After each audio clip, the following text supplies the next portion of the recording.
Is there anyone picking this up? Get away from that radio! What was that all about? This is Juliana Thane of Theros calling. Please, help us.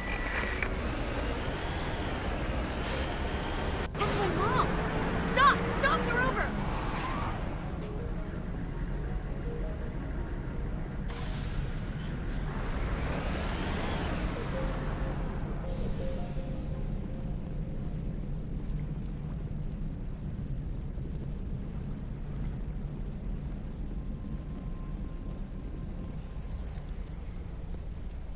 You can't do this, Jong.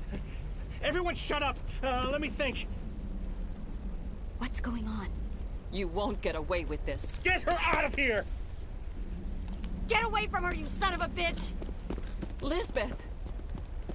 Damn it! Come out where I can see you! All of you! Shepard.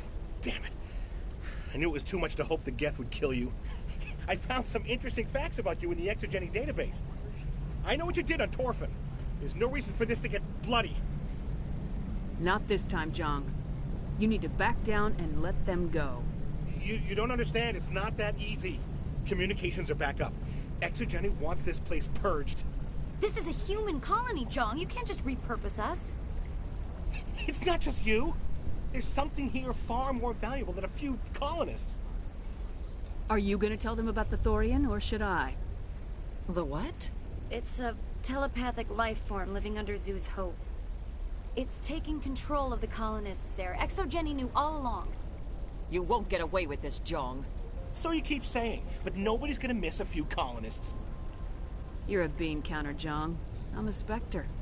Tell me, how good are those odds? Spectre, it's a load of crap. There aren't any human Spectres. Right? Is that really a chance you're willing to take, Jong? Exogeny will send more assayers. They'll know what happened. Tell them the Geth destroyed the Thorian. Yeah, but the infected colonists can't be here when the company men come. You can't just kill the colonists. It's not their fault. If you kill only the Thorian, it might be enough to stop the infection. Maybe. Good plan. Except the colonists stand between me and the Thorian. There has to be another way. Maybe there is. Come and talk to me before you leave, Commander. Just make sure there's no evidence when you're done. You shouldn't be wasting time. Deal with the Thorian.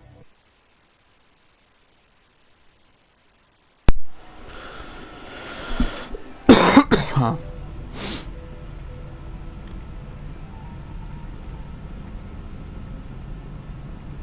Any luck finding my workstation out in the ruins? I managed to find the data and transfer it to your OSD. That's very good news indeed, thank you. Just give me my credits and I'll be on my way. You bet. Thanks for all your help, Commander. Oh, thanks again. That data will be very valuable once I get out. It's almost time, isn't it? I'm glad you decided to help us. I think there's a way to avoid killing the colonists. You got 1 minute. I think you could safely use a nerve agent to neutralize the colonists. Like a gas grenade. Releasing clouds of nerve gas doesn't seem like a particularly good idea. It's not like it's weapons grade. The insecticide we use in the grow labs contains trace amounts of tetrachlopine, a neuromuscular degenerator. If their nervous systems are already weakened, it may act as a paralyzing agent.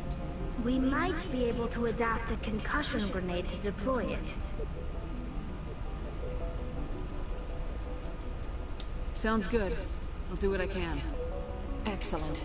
Thank you so much, Commander. We'll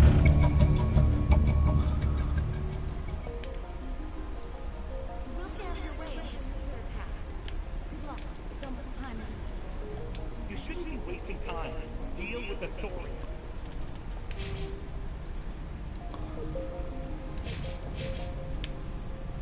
Your handling of exosuit was impressive. Not about it.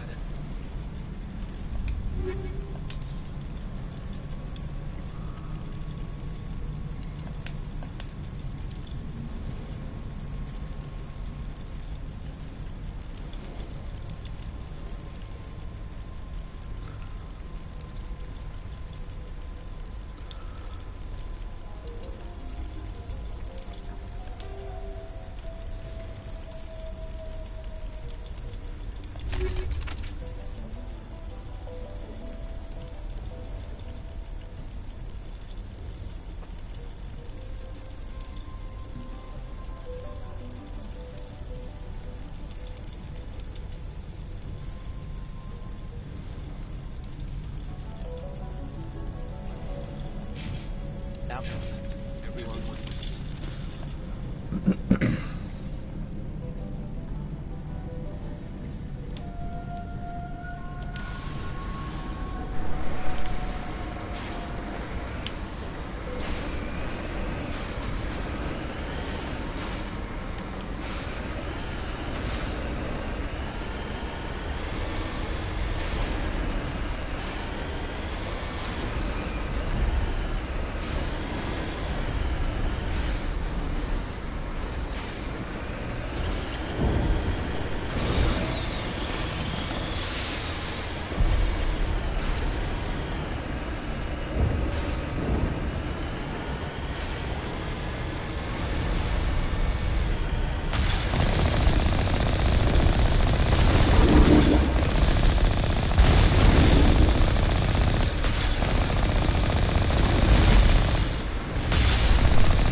No way that's you, infection or not.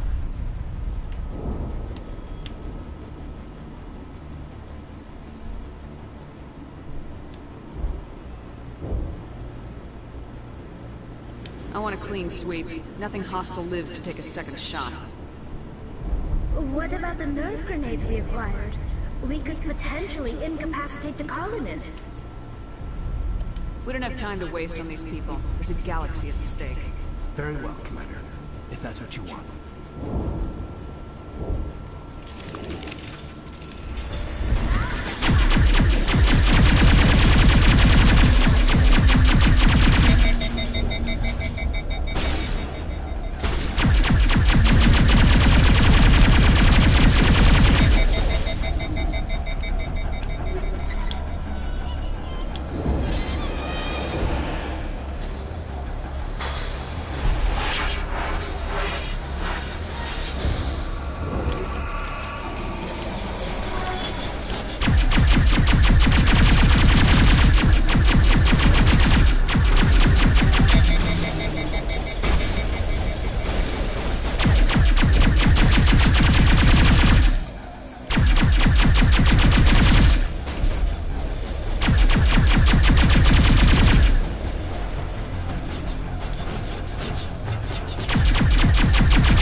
tried to fight it, but it gets in your head. You can't imagine the pain. You're supposed to be their leader. These people don't trust me. It wants me to stop you, but I won't. I won't!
Alright, we just need to find this creature and determine what it...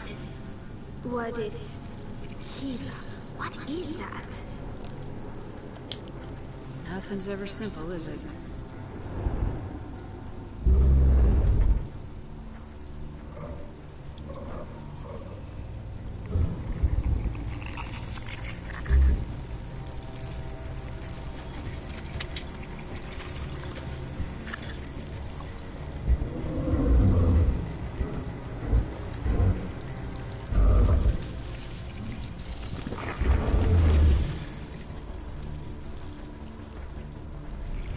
Invaders, your every step is a transgression.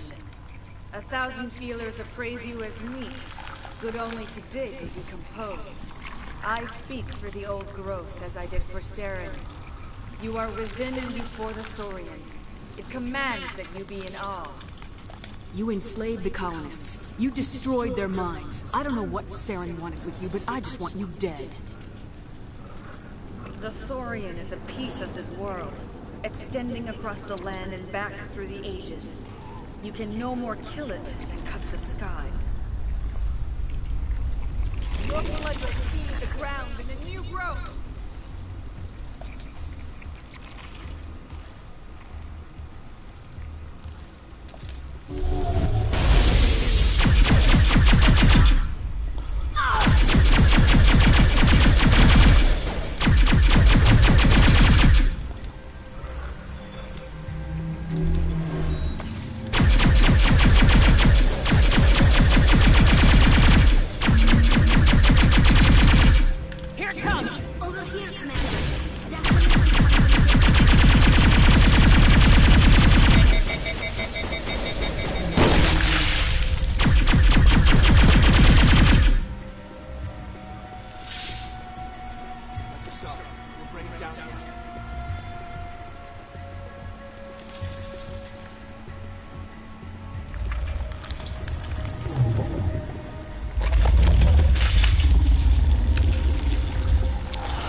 new?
Can I climb this?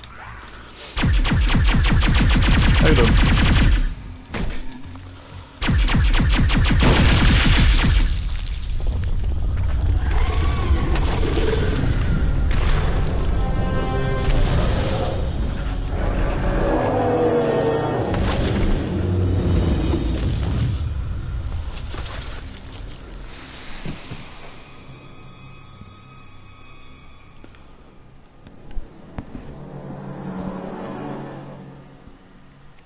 I'm free.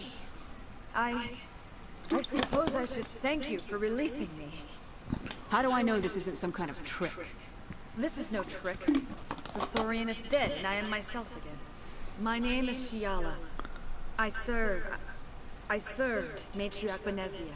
When she allied herself with Saren, so did I.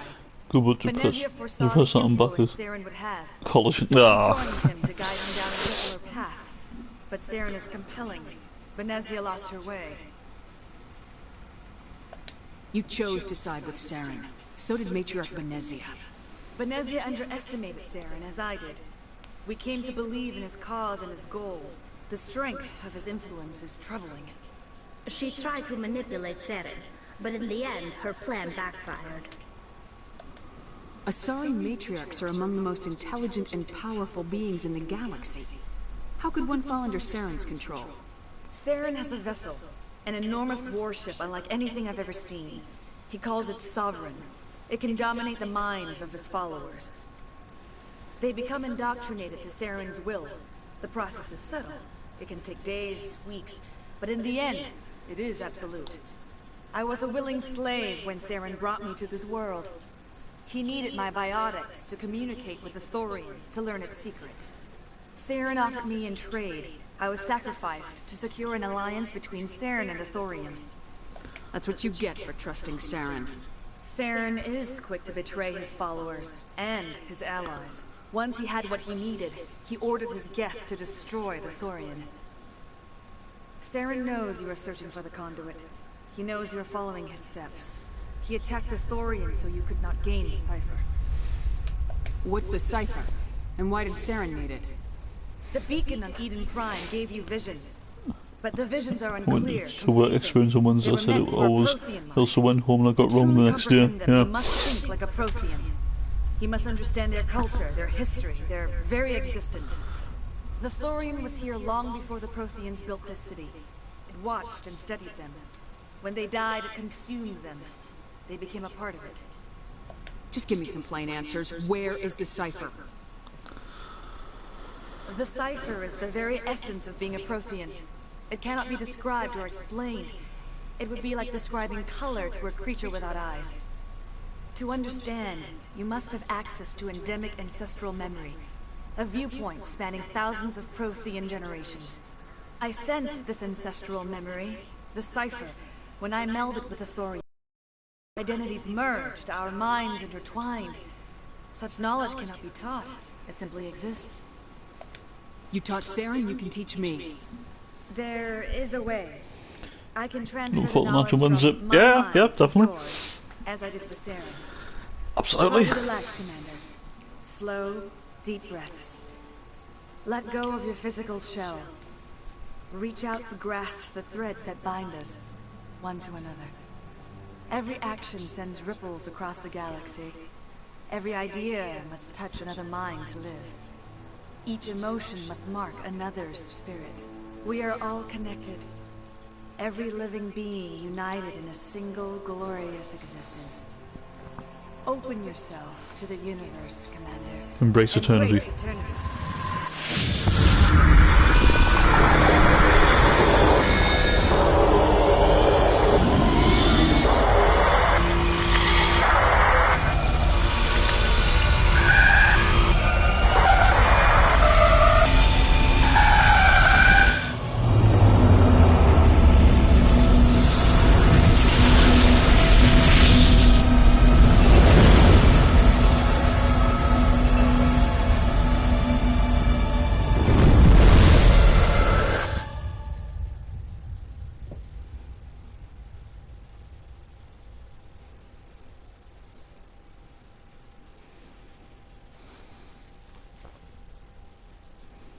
I have given you the cipher, just as it was given to Saren.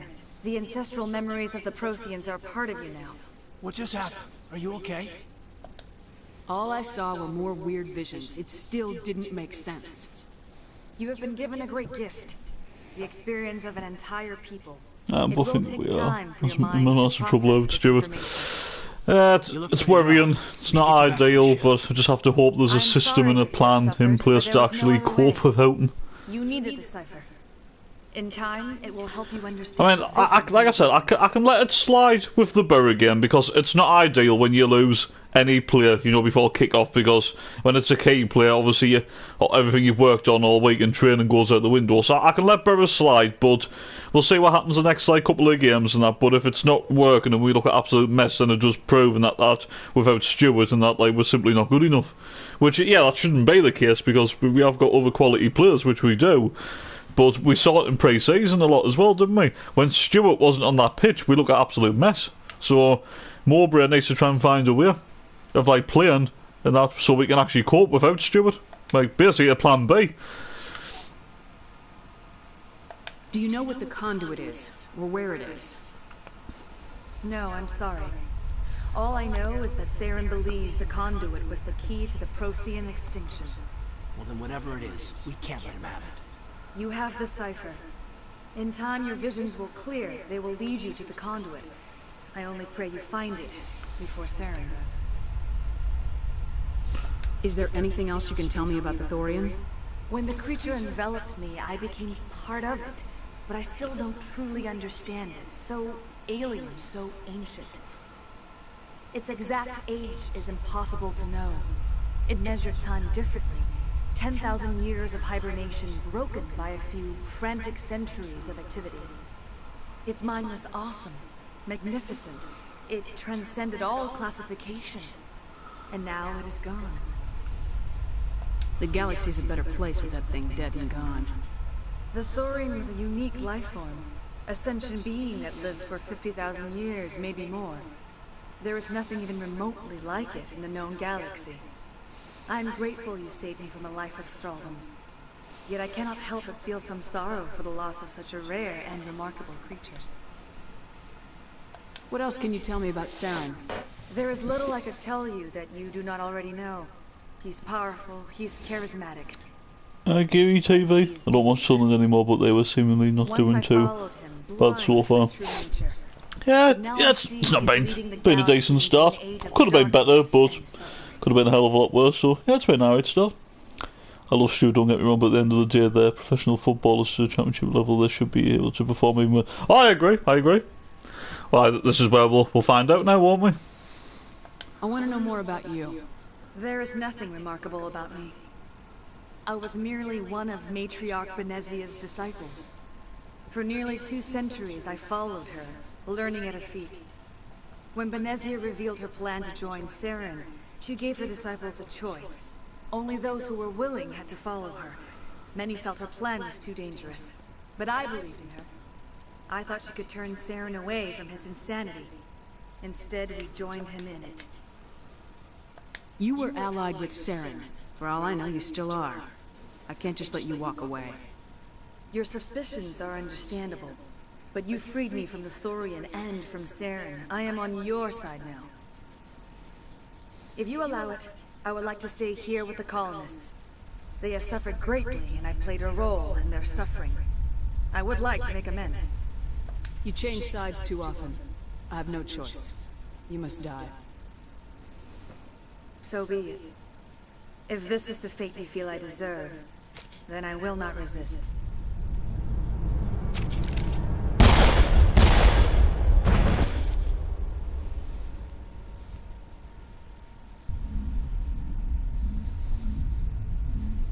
You tried to do for us. Saved a few. It's more than most would have done. Anyway, thanks. We'll start again. Just not here.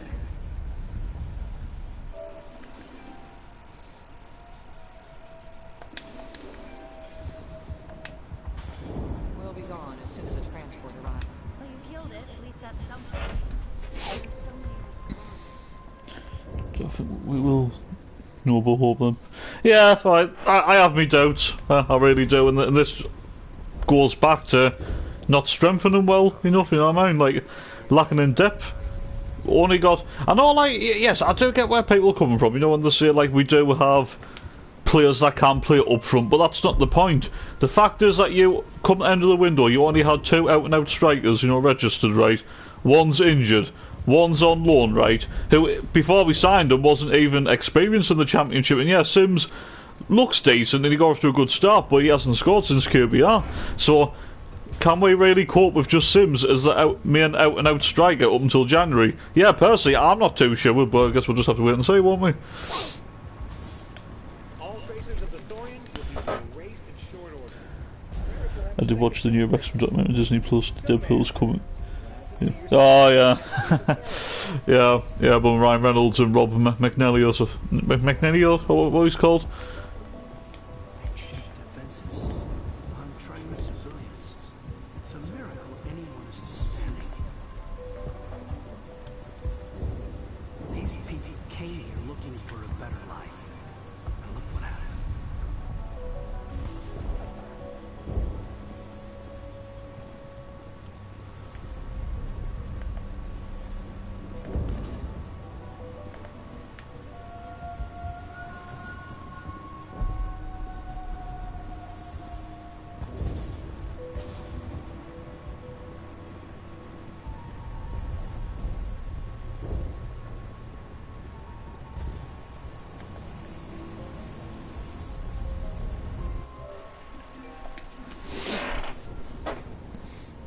Watching Tales of the Walking Dead 2, hope they bring back David Morrissey as the governor. Yeah, I heard about that Tales of the Walking Dead. Yeah, looks decent. I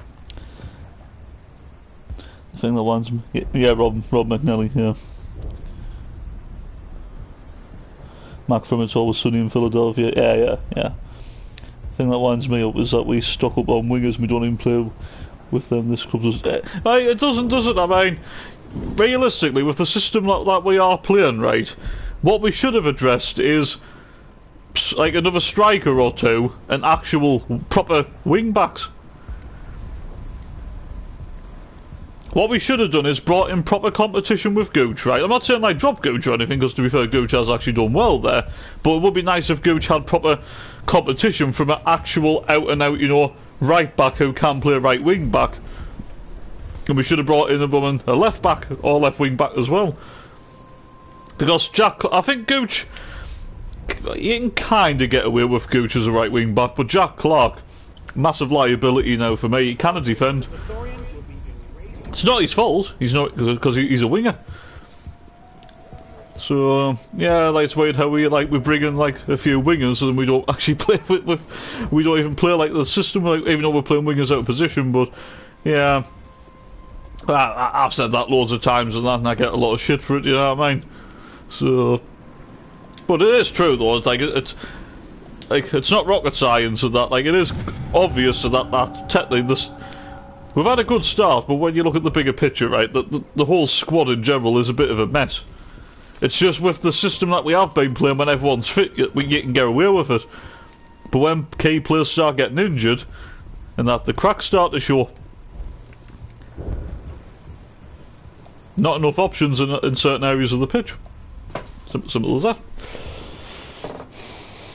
Suns have brought a lot of players that they shouldn't have brought, such as Cabral. Yeah, but you know, the thing is though, I felt sorry for Cabral, you know, because I don't think he did anything wrong, you know. He had a great debut against Fulham, right? I remember that game. I thought he was absolutely fantastic in midfield. Alright, he had a poor game in the cup against MK Dons, but that's just one bad game, and then he never played again. I thought Cabral looked really good.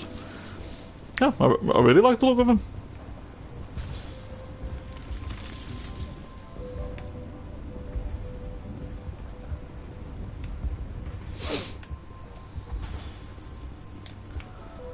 I mean, yeah, obviously players like Valentin Roberge didn't work out. Modibo Diakite. Oh, to be fair, I don't think Diakite was actually that bad, to be honest. I actually didn't mind Diakite.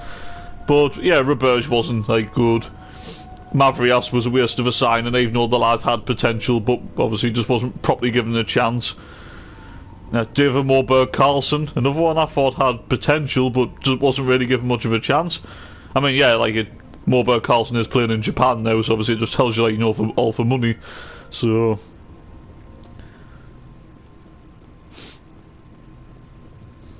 Andrzej Chaluska, who we brought in on loan before. I mean, a very interesting right back. Not the worst right back I've ever seen play for the club. I mean, Christ, I would say that's Donald bloody love that.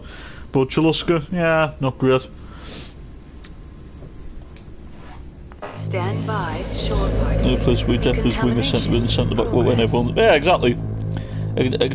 Quartes was okay when we had him on loan, but when we made his loan move permanent and that like didn't work out. Although to be fair, Quartes is a very good defender now.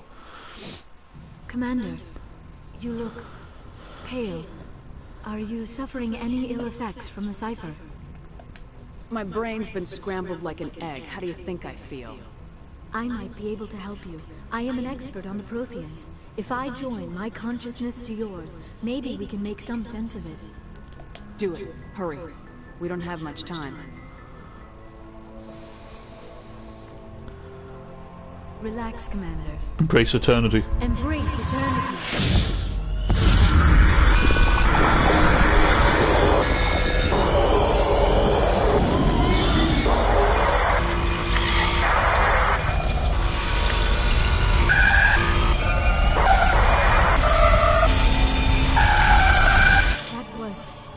Incredible. All this time, all my research, yet I never dreamed. I am sorry. The images were so vivid. I never imagined the experience would be so intense. You are remarkably strong-willed, Commander. What you have been through, what you have seen, would have destroyed a lesser mind. Did you see anything? The beacon on Eden Prime must have been badly damaged. Large parts of the vision are are missing. The data transferred into the commander's mind is incomplete. You sure you didn't come across any kind of clue or hint? Something we might have missed? Everything I saw, you already know. You were right about the Reapers. The Protheans were destroyed by a race of sentient machines. I think it is obvious there is a connection between the Reapers, the Prothean extinction, and the Conduit. But I did not see anything that would help us find it. Looks like we're back where we started. Quite the opposite, Commander. I think my knowledge of the Protheans will prove useful before this is over. I was able to interpret the data relayed through your vision. What was there, at least. But something was missing. Saren must have the missing information. Maybe he found another beacon. If we can find the missing data from your vision, I can... I am sorry. The joining is exhausting. I should go to the medical bay and lie down for a moment. You sure it was the joining? I feel fine. Your role in our communion is passive. I am Andre Desena. I actually didn't mind Desena, to be honest. I don't think this Desena was as bad as what people made out, but obviously we did but we did have him when he was practically finished. Ignacio Scocco. But the thing is with Scocco and that, he was just something on it again, that wasn't really given much of a chance, to be honest. You know what I mean? From McClark and Gooch, have they known they can perform however the fuck they want to still keep their place because there's nobody to replace them because we know human, yeah. And when we have different, I would argue that some of them aren't good, yeah. Why, unfortunately, like, Dr. Chalk unfortunately right now in that, I mean, it's not perfect. I mean, I think Evans is obviously like decent in that on his deal, like, well, especially when we're up against a team where he has a lot of like space and time on the ball, and obviously Dan Neil is a talented lad, although I do think sometimes Dan Neil struggles against the better sides in this division. Against sides outside the top maybe 6, 7, 8 and that, I think Dan Neil can do a job, but against the better sides sometimes I think Dan Neil does struggle a little bit, but look past them, I mean, Matetia, energetic I suppose, but clearly not good enough unfortunately. Embleton for me is a League One player, I'm sorry on that. I know some people don't like that, but I just don't think Embleton's good enough. Not like in the Championship, I think he's lazy, Embleton, he really is. And that just doesn't do enough. He's meant to be a creative player. I know sometimes he plays central midfield rather than a number 10, but I just don't think Embleton does enough for me. I really don't. I think he could offer a hell of a lot more.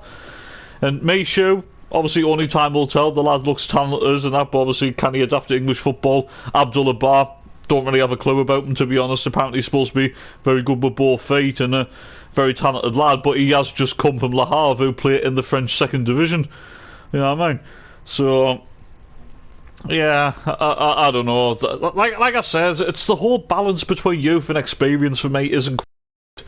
The fact that you've got more youth than experience, that isn't really a good sign, because right now we've already got, I mean, Serkin's done well, but he's still not one of the more experienced ones, even though Serkin is a bit of a big miss, but players like Stewart and Ballard, obviously a little bit more experience, and they're missing as well, so it's not really ideal, is it? We're done here.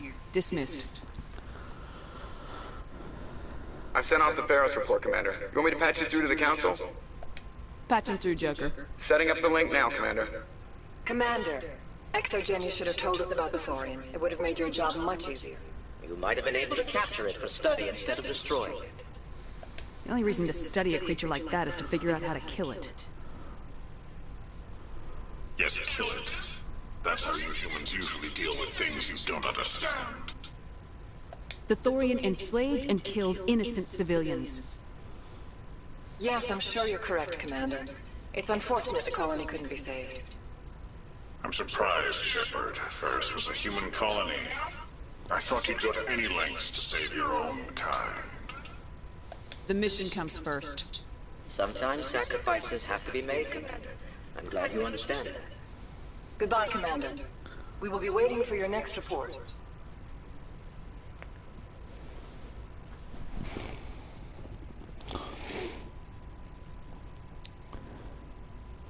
Riyad Mahrez was from the 2nd division in France. Oh man, that is the one little like positive, right? Although there again, there is a little bit of a negative that comes.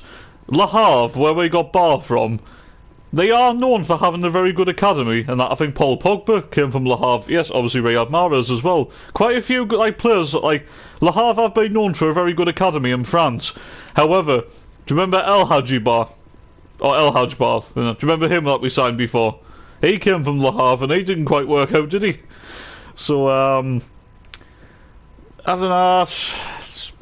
I mean, that's the thing, in that when Leicester signed Mahrez from Le Havre, he was a little bit older. We've signed a lad that's a teenager. Do you know what I mean? Like, Mahrez was a hell of a lot more experienced. That I'm pretty sure that Bars only started playing near the end of last season in France and started to play a couple of games this season. So he's still not massively experienced, and he is clearly one for the future in that, because apparently the club actually said they were trying to sign a defensive midfielder before the window shut, so that clearly proves that half of our blooming signings are just for the future and they're not even going to play yet, or anytime soon. Yes, Commander? Like I said, out of 10 players that we've signed, only 4 have or will feature. Ella Sims, Dan Ballard, Jack Clark, Amad Diallo, them. 1's injured, 1 we had on loan last season, and 2 were on loan. The other 6 of that are clearly for the future. Carry on, Presley. Yes, ma'am. Hamilton is too lazy. He's just too laid back for me. I don't mind players in laid back, but players being laid back. But yeah. Question: Embleton, have you ever seen him smart? Yeah, he is a bit of a miserable sod, Embleton, isn't he? Although, to be fair, I did watch that video with him and Bailey Wright, you know, when the whole also the whole Guess Who thing or something like that game they were playing, and that he was laughing a little bit there and that, but yeah, on the pitch and that, and when Embleton gets interviewed on his own and that, he is an absolute miserable sod, isn't he? I mean, obviously, I thank Embleton for being part of the team that got us promoted, right? I thank them for his goal at Wembley, I really do, right? But I think Embleton's a very good League One player, I really do.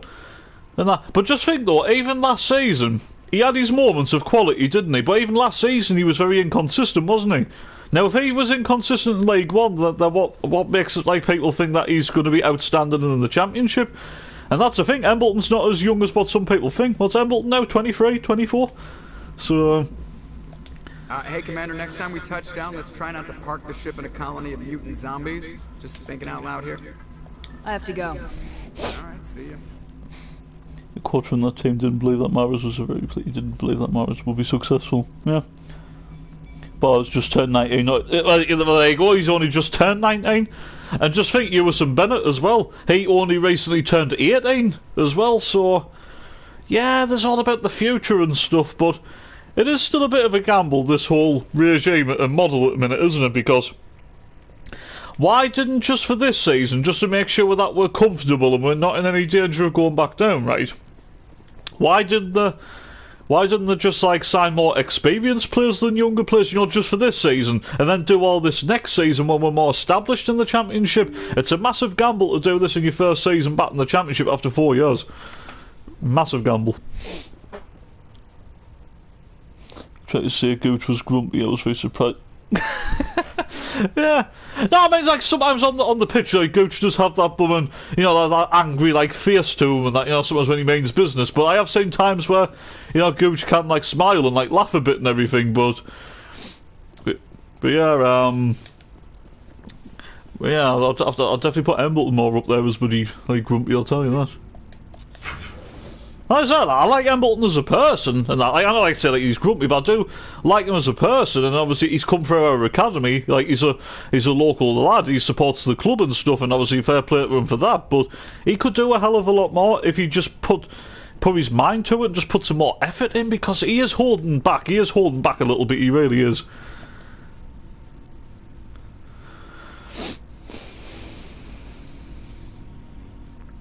Anything you need, Commander? What's your opinion on the last mission? I'm glad there aren't many aliens like the Thorian. I don't think my stomach could take it. Hell of a deal you worked out with John, though. If I ever get a speeding ticket, I want you to be my advocate. Just trying to get a sense of where the crew's at. Thoughts? I didn't figure you'd have time to talk with all that's going on. There's gotta be some xenobiologists who want to read about the thorium. All in triplicate, I'm sure. Did you want to see me? I'm just looking for an ear. The debriefing wasn't the right place to say how ridiculous this is. Seems like every other race in the galaxy is wrapped up in their own problems. They don't want to see what's coming. It's up to the Alliance to take its proper place, even if we have to kick its ass to convince it to kick theirs. We're out here trying to save everyone. We can worry about who's king after the dust settles. I don't know about that. Remember Vernus? There are a lot like him. Yeah, there are. But there are a lot who aren't like him. It was Vernus who made me see how human aliens are. They're not different or special. They're jerks and saints, just like us. Hell, by the time I got payback, I didn't even want her anymore. I'm glad to hear the bastard got what he deserved. He didn't deserve her. He hurt a girl, broke her arm. She reached for a glass of water instead of pulling it biotically. She just wanted a drink without getting a nosebleed. You know? Like an idiot, I stood up. Didn't know what I was gonna do. Just something. And Vernus lost it. Beat the crap out of me. Kept shouting that they should have bombed us back to the Stone Age. And that's when the knife came up. A military-issue talent. Right in my face. I cut loose. Full biotic kick right in the teeth. Almost as strong as I can manage now. At 17, that's something. Like I said, he deserved it. It killed him, Shepard. Snapped his neck. They probably could have saved him if they got him to an infirmary quick enough. But they didn't. Caused a stir when they shipped him home. Bot training was shut down. Canadians folded a couple of years later. So, yeah, maybe I hated that Turian. I mean, if one ass was enough to judge a whole race, I'd hate humans too. I want to know you're on our side, whatever needs to be done. Commander, I thought real hard about how to use my talents. When I swore the oath to defend the Alliance, it wasn't on a whim. If it comes down to it, I am a soldier. I have to believe that my superiors can tell our enemies from people who disagree with us. If the Alliance is missing its chance, it's because of men like Medina, not the rest of the galaxy holding us back. Of course, your opinion is the one that matters, Commander. As long as you remember that, we'll do fine, Lieutenant. Yes, ma'am. I should return to my duties now. Commander? Just trying to get a sense of where the crew's at. Thoughts? We're all in for the duration. You can count on everyone to do their duty. We'll talk another time, Lieutenant. Commander? Is he home back because he was in defeat? Yeah, about 2-3 years ago, but he still scored. Yeah. Pat. I mean, I don't know. I mean, I know he's 22 in that, but I just feel like when I look at Patterson, I still see someone, you know, who seems very like shy a little bit still. Yeah, I wouldn't necessarily say full-on grumpy in that. I've seen like a few times in that, like where when they show up for a game and that, and he just like do a little quick smile and that, or if he gets like a picture took like with a fan or anything and that. But yeah, maybe on the pitch and that, like comes across that way. But I think that's just the way like he is. Yeah, you know what I mean? Yes, Commander. Is there something you need? I should go. Goodbye, Commander.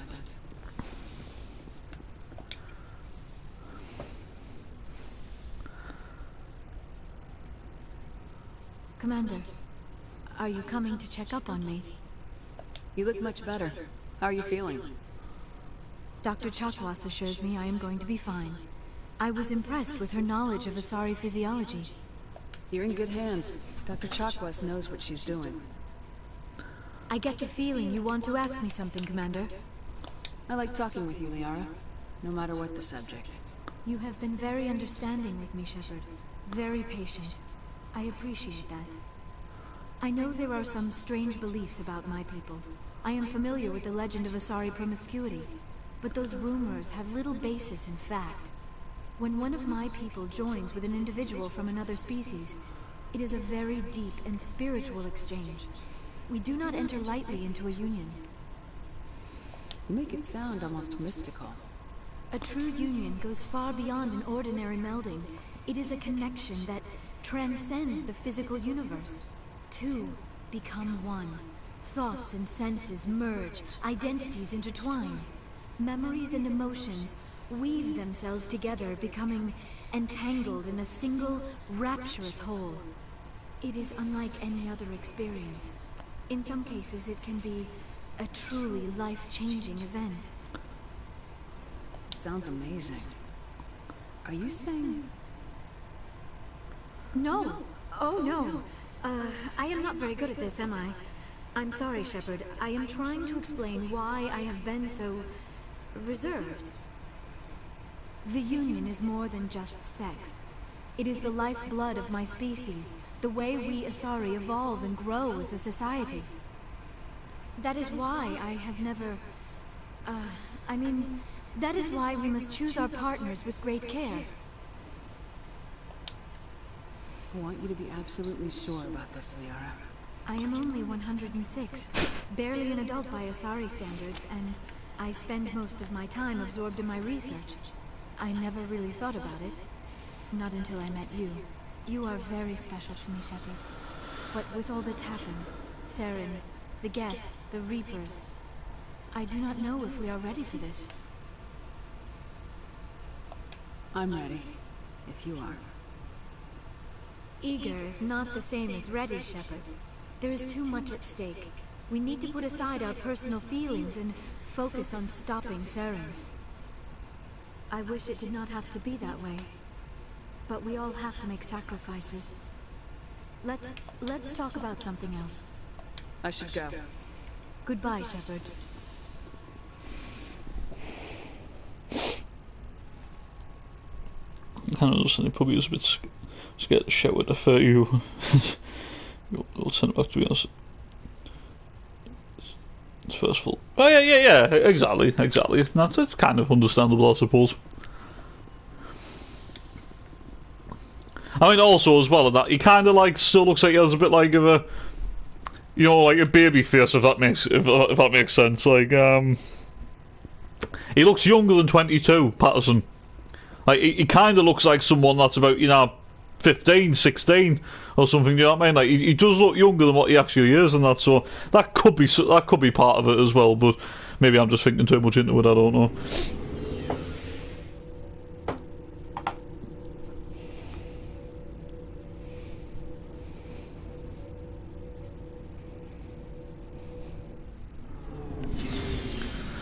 Need to sell some gear.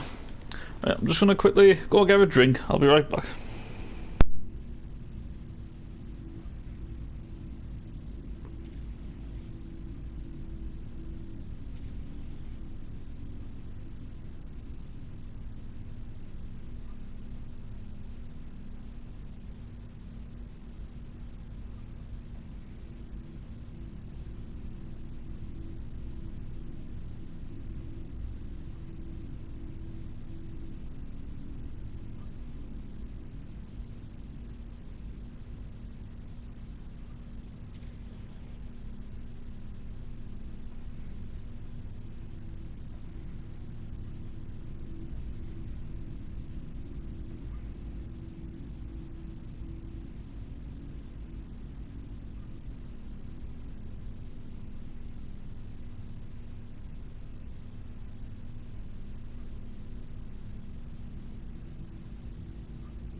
Right, I'm back.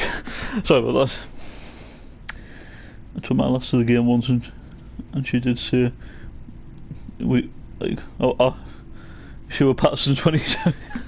Yeah, he does look younger. He does. That's true. Did you hear why Mowbray apparently doesn't want to bring a free agent in? I've read bits and pieces and that, but I might have missed like something in that.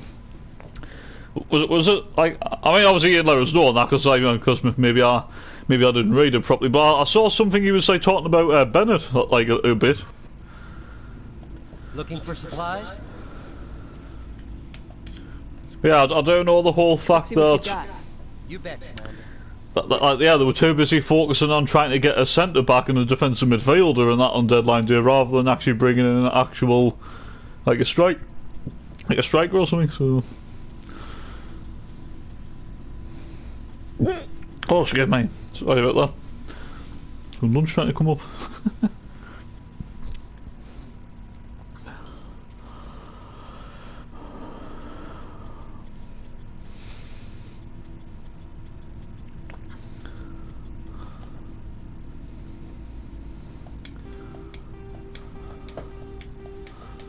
Get rid of all this crap stuff.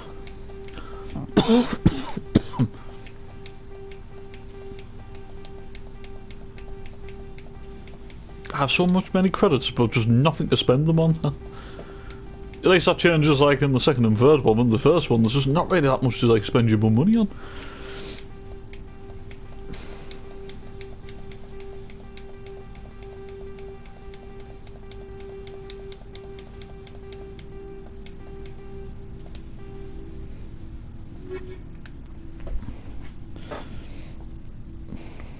Apparently because he doesn't want to affect bringing the younger... Yeah. See, that's the thing, stuff like that is still a bit of a concern about the way this model and this regime's like trying to operate, because, like I've said, right, what happens when the experienced players leave? Now, yes, I do get the whole, what some people are saying, that eventually the players that are playing right now who aren't as experienced, and that like come a season or two they will have more experience under the belt, and yes, I do get that, but you still need your older heads in the team. Like, you need your Corey Evans, you need a Danny Bart. I mean, as much as he hasn't been great like lately, you still need an Alex Pritchard in the squad, even though I would actually consider dropping him, to be honest, right? But you know what I mean? You still need your you still need your experience. Even Bailey Wright, for example, as well. You need your experienced older heads in and around the team and in the dressing room who've been in the championship before, but they can nurture and learn the young players. But what about what happens when those players leave? Are they going to replace them with older players, or are they just going to rely on just bringing kids in all the time? Because if they do that, then that's not going to work for me. That is just ridiculous way. Like, you've got to have experience. You have to have experience to come in. That's why I've just got concerns like going forward with this regime. I really do. Nah, I'm not fully on board with it, because I just didn't like the fact that they never signed anyone above the age of 25 in the summer. Really baffling, that. Even if it was just one or two free agents, right, who were over the age of 25, I would have been happy. I would have said, do you know what, like, fair enough. I think we might have a better balance now, because it would have been a lot better than having only 8 players over the age of 25. If you had about 10 players over the age of 25, I would have been like, alright, that's a little bit better, but nah, for me it's not right. Commander, I wanted to thank you. What for, Garrus? For everything. Taking me with you, letting me be part of your team. I've learned a lot. I've thought about what you said, about eliminating the threat immediately, regardless of the cost. You were right. You were right about Dr. Salem, too. Killing him was the only solution. This way, we'll never hurt anyone again. I'm glad you see it that way. Keep that in mind when you meet Saren. Don't worry, Commander. I will. Don't worry, Commander. I will. Commander? What's your opinion of the last mission? We lost a lot of the colonists. I don't know, because Evans won't be here forever, Wright won't be here for Bart, won't be here, Pritchard won't be here. Yeah, exactly. And they have to be replaced. You know what I mean? That's what you have to do, right, to make this whole thing work. You've either got to add 1 or 2 players on top of the experienced players, and that, or you've got to replace them when they go. You can't just keep bringing in 18, 19 or 20, 21-year-olds and stuff who are not proven and stuff and that, like, because eventually the balance is all going to be wrong. You need leadership, you need experience, like, in the squad during this whole model and that. You can't just have, like, a whole starting 11 of under 25s, because for me that will not work. It won't. Yes, you can get... Yes, obviously with someone like Dan Ballard when he's fit, or Jack Clark, then yeah, fair enough. They are experienced in the championship for how young they are, but they're the exceptions. The rest of the players that we've brought in who that haven't got experience, you know what I mean, or very little experience. Do you have a few minutes to talk, one-on-one? I should get back to my duty, Skipper. Rifles don't maintain themselves. I won't mind talking more later, though. Dismissed, Chief. Ma'am. Ma'am. Never a dull moment with you, Shepard. You ever go on any missions like ours before? Saving the galaxy from certain destruction? No. But I've had my share of adventures. Do you remember any that stick out? A few. I remember one time I was hired by a Volus diplomat. What an ass. I guess even politicians have need of mercs from time to time, huh? Time to time. If it wasn't for politicians, I'd be out of work. They're always looking for ways to get ahead. This one was no different. He wanted me to erase his past. Get rid of an old friend who knew too much. Huh. His old friend turned out to be an Asari commando. Are you afraid of her? What? No. Alina and I were old friends. Sort of. We met when we were both contracted to kill the same Turian. Neither of us wanted the other one to get in first. We spent more time fighting each other than tracking that Turian. And sorry, Commando Mercenary. That's unusual, isn't it? So right, Evans, but I'm pretty sure I'll leave them. Would it be fair to say Gooch probably will be a most experienced player? That would be possibly, yeah. Oh, I mean, I suppose like you've got Patrick Roberts who is experienced as well. But yeah, I'll see your point. It's not fair, like then, especially when your older heads leave the club. They should be replaced with experienced heads themselves. So what'd you do? Well, I wasn't going to lose the contract, but I respected Alina. In the end, I let her pick the location where we'd fight. She chose some old Solarian space station overrun with mercs and smugglers. That way we didn't have to worry about hurting any innocent bystanders.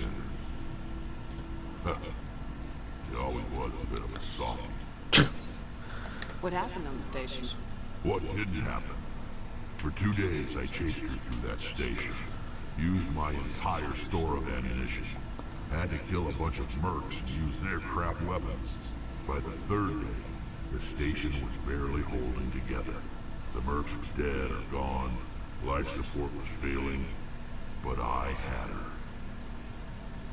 She'd locked herself in the med labs. She was trying to patch herself up. Damn tough, that one. Then just when I thought I had her, the station's core went critical. Barely made it back to my ship in time. I assume the Asari Commando didn't make it.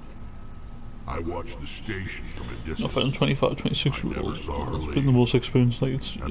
Right, yeah, that's true. There was nothing left larger than a Turian's right nut. So I headed back to the diplomat to give him the good news and collect my pay. I think it's just some people that right. I mean, I understand why, but I think certain people are just a little bit scared of, going for experienced players because they're worried about what's happened in the past and stuff. But as long as you get the right players who have been loyal to every team they've been at and they'll fight and they'll give 110% every single game, then I don't see the problem in bringing in experienced players to guide these younger players. I just don't see the problem. What about the diplomat? He wanted her dead. I told him the truth. Alina was still alive and she was really pissed. I told him if he wanted to live, he'd need me around to protect him. And he believed you. He kept me on as his personal guard until he died. Natural causes. Easiest job I've ever had. A little boring, but credits are credits. So long, Rex. Shepard.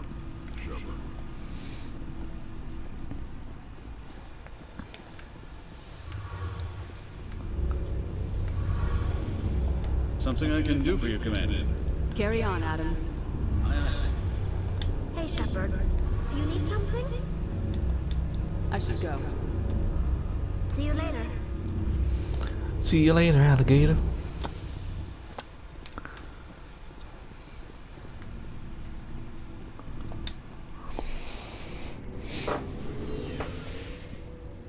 We haven't seen 36, 37 year olds, but what's past it, about 20 or 29.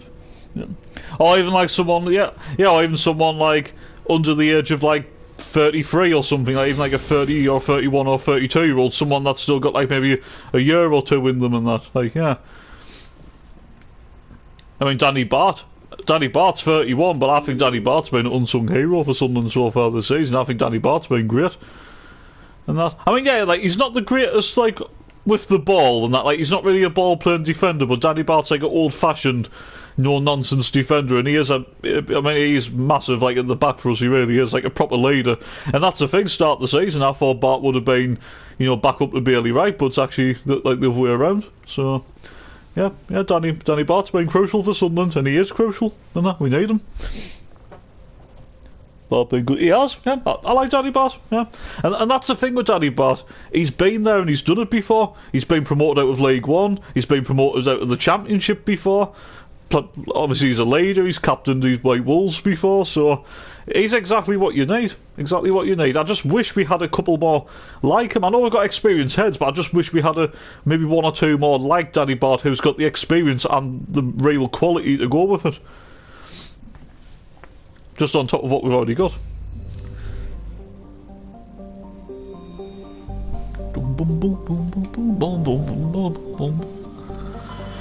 We've got some side quests to do.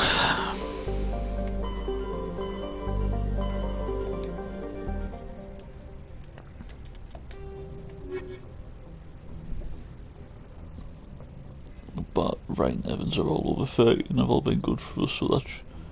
Exactly, it does.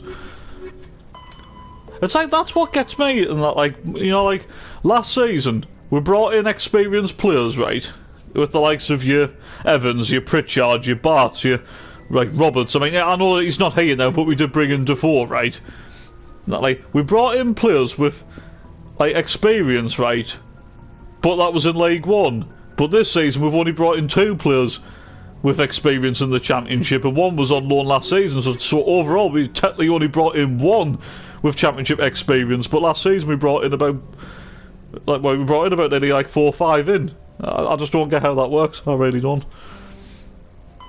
Really baffling.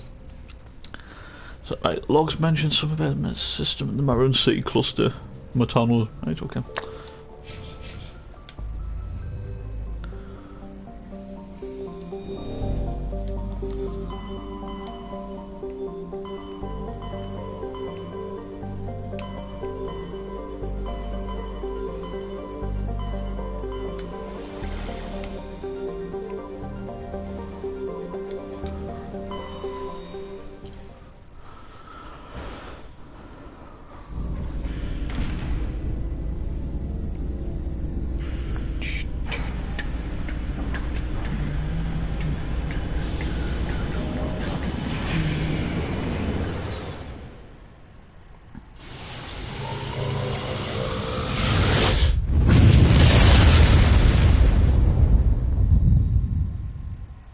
Message coming in. Patching it through. I have a difficult assignment, Commander. You're the only one I can trust to get it done. There's a criminal leader named Darius in the Skillian Verge who controls most of the raider activity. I'd like you to negotiate a ceasefire with him.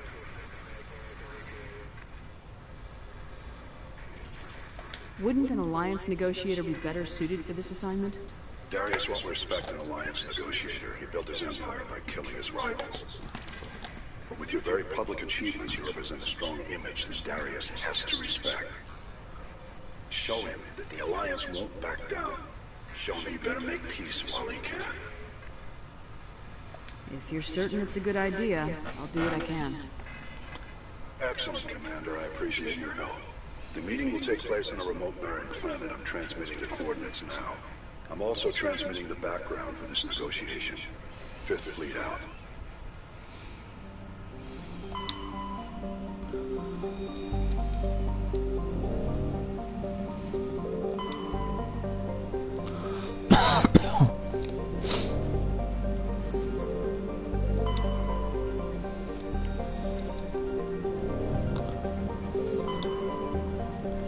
Chaska.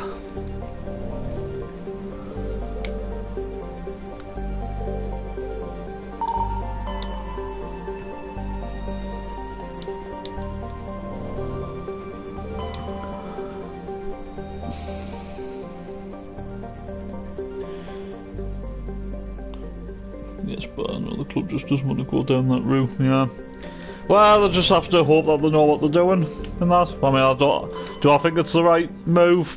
No, but it's like if the prove was wrong and stuff and everything they're doing is right, then obviously like fair play at them, but I don't know, I just feel like there's a right way to go about it and there's a wrong way, and to me it looks more like they're just going down a very naive, stubborn route. You know what I mean? I thought I crashed there.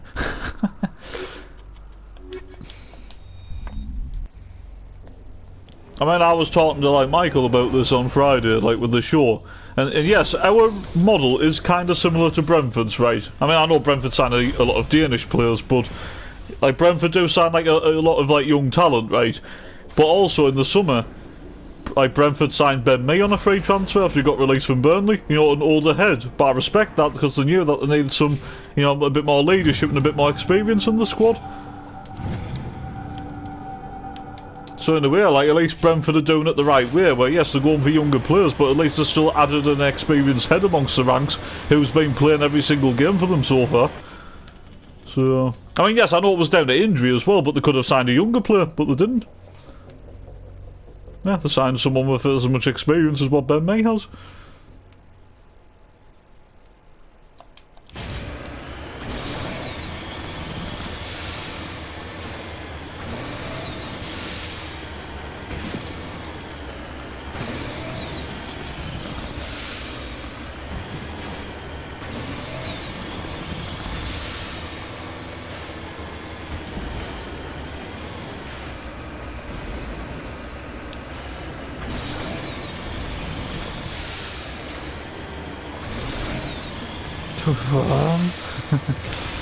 I love the noise.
Evans' team captain. They asked Gooch, does he want to be like club captain? And he said no because he doesn't, for some reason.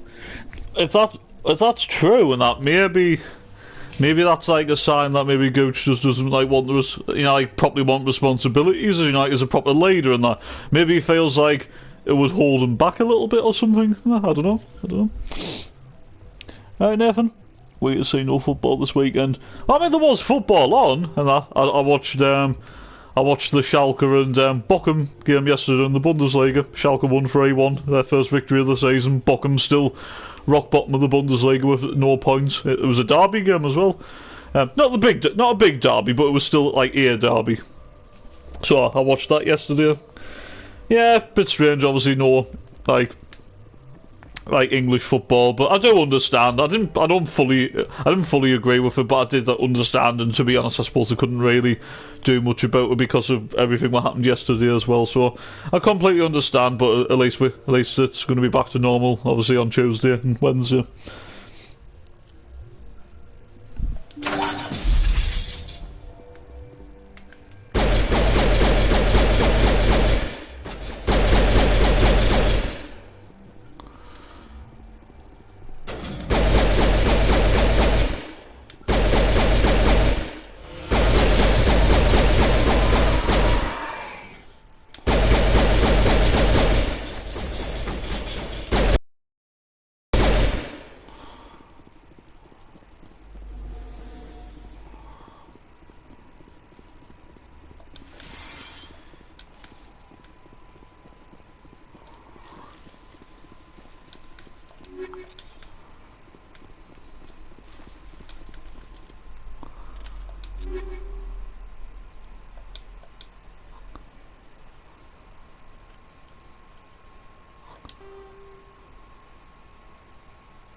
Because he saw with the fans went over to his best.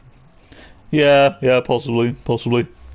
But to be fair though, that wasn't really their fault. I mean, yeah, I will admit I was a little bit of a critic of like Honeyman, like when he was here. Yeah, I was critical of Honeyman, but shouldn't have been captain. But obviously, it wasn't his fault. The same with Max Power, shouldn't have been made captain. So the armband can hold you back. Do you consider Middlesbrough and Sunderland a derby? It is a big debate, isn't it? I do class it as a derby. Do I class it as a big derby? From a Sunderland point of view, no. Because our main derby and our biggest derby and our biggest rivals will always be Newcastle. But I do class it as a derby, but it's not a big derby in that. Obviously, it's Middlesbrough's like biggest derby, we know that. But from our point of view, nah, it's just a derby, but it's not the derby.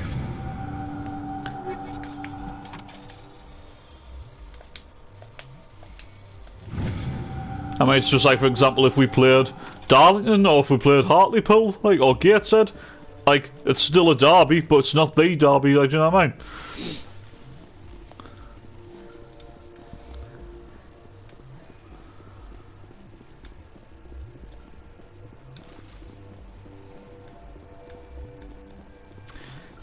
Next one. It's not their fault at the end of the day. They tried their best as captain. That's all. Well, yeah, exactly. They tried their best, but at the same time, it's not their fault. But sometimes the armband, if you're not a natural leader, the armband can hold you back, and it can knock you a little bit as well.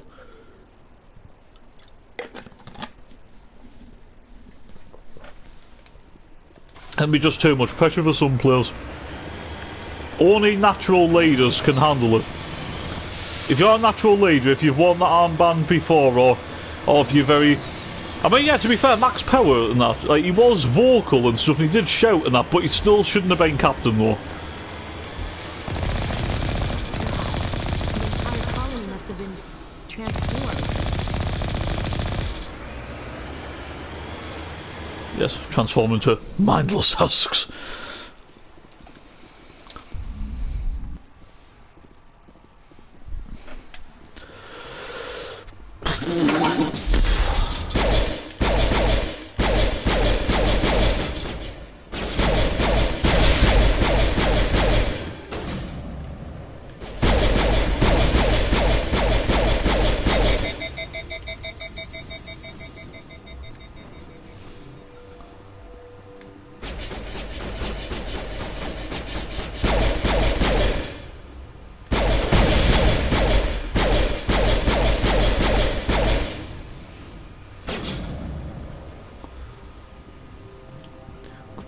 Come on, you coward. It was like the husk was like trying to escape.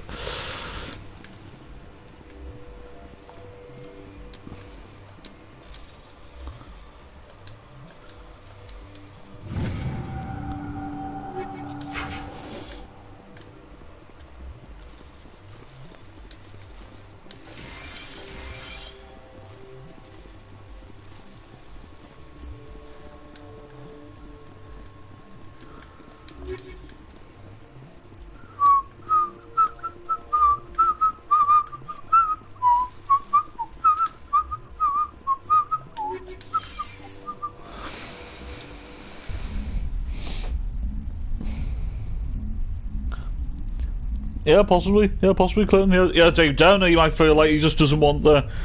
You know, he just doesn't want the responsibility. He just feels like it might hold him back. I mean, I know there's been a few times where if Evans doesn't play that, it does seem like Gooch automatically gets me a captain. I don't personally agree with it.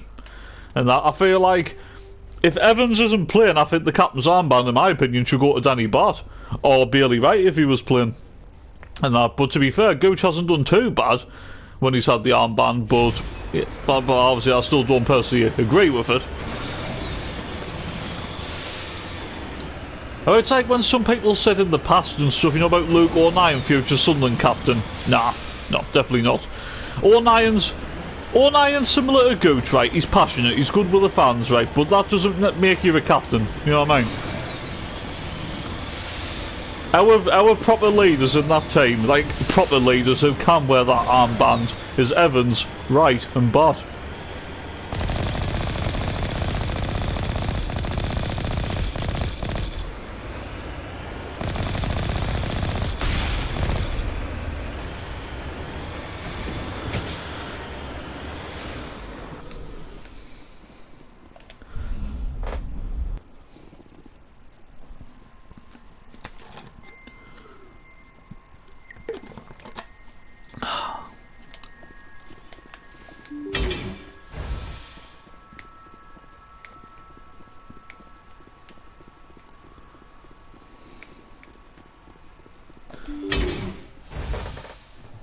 Just when you vice captain or third captain, because you get away with it for a few games. When you captain all the time, you get found it. Yeah, exactly. Yeah, you can do. Yeah, it's true. And that's the thing. That it's not just like with Sunderland. It's like with any team. I mean, I've watched a lot of you know, like Arsenal fan TV before. It's when they used to talk about the whole Granit Xhaka situation where he used to wear the captain's armband, but he shouldn't have been wearing it because he's not a captain. You know what I mean?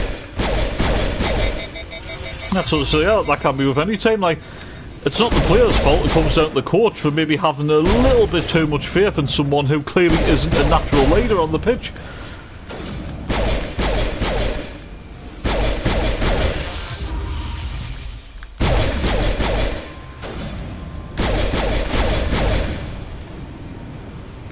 Christ, this woman pistol. Like, which one was it again? Yeah, the Reiku. And that were like with like explosive rounds. Oh, it's absolutely overpowered. I love it. I remember in the past when like years ago when I used to play like Mass Effect, I never used to really like like when I was a kid, I never really like understood the whole like upgrades and stuff. But certainly when you put the upgrades into that, game changer. But back then, I was young and stupid. I don't know why I said that.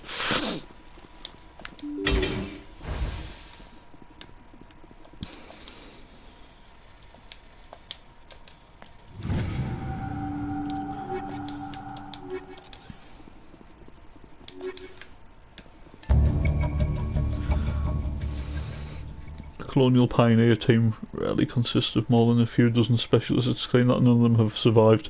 The Cerberus group has a lot to answer.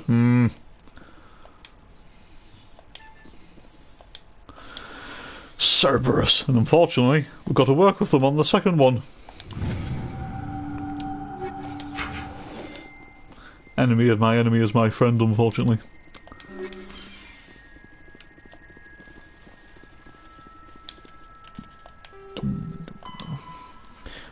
Right.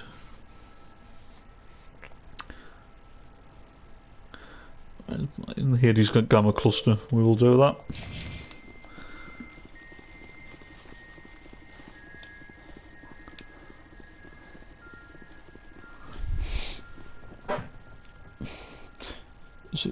So Gooch did a Sheffield United win, right? Came on. Oh, is that when yeah, didn't he like give the armband like straight to Bailey Wright when he came on? Because Gooch was like started as captain, didn't he?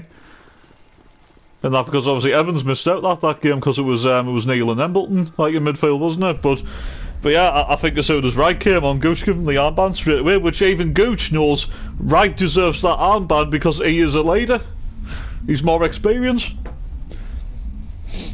Will you ever get a PS5? To be honest, probably not. I mean, I'm happy right now. Don't get us wrong. I'm still happy with the PS4, but I think when this actually knacks up one day, I think I might actually get the new Xbox instead.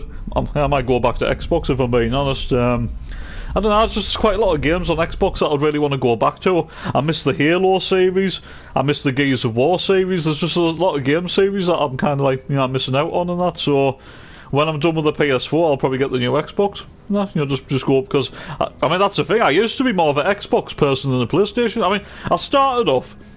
I had a to be fair, I had a PS2, I had a PSP, but I did have an original Xbox as well.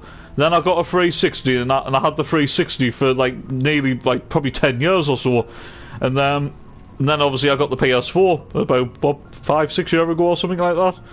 So but yeah, I think I might actually go back to Xbox eventually. Oh, I threw the armband at him. Yeah, alright, okay. I love the PS2 style. Yeah, the classic PS2 sounds good, wouldn't it? Yeah, so through the armband. Yes. So basically, it's like Gooch is like, right, like there you go, Bailey. You can have the armband. I don't want it. You're the leader. There you go, mate. Like I don't want anything of it.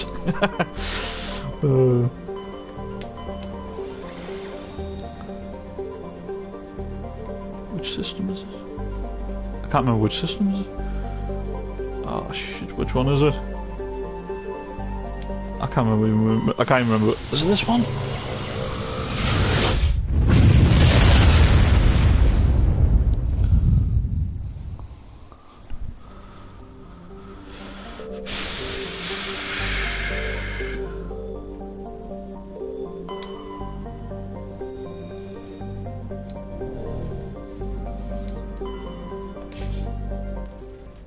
I don't even know if I'm in the right system.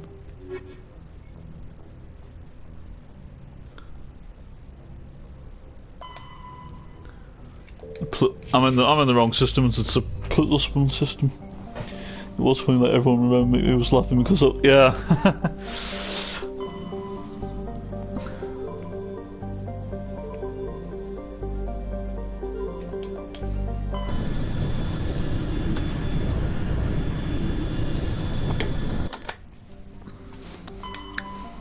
Yeah, obviously there's nothing wrong with that. And that's obviously you're giving it like someone who is older than you and obviously more experienced and who has been a captain before. And not just a captain for Sunderland, but obviously a captain for Bristol City as well. So yep, completely understand it.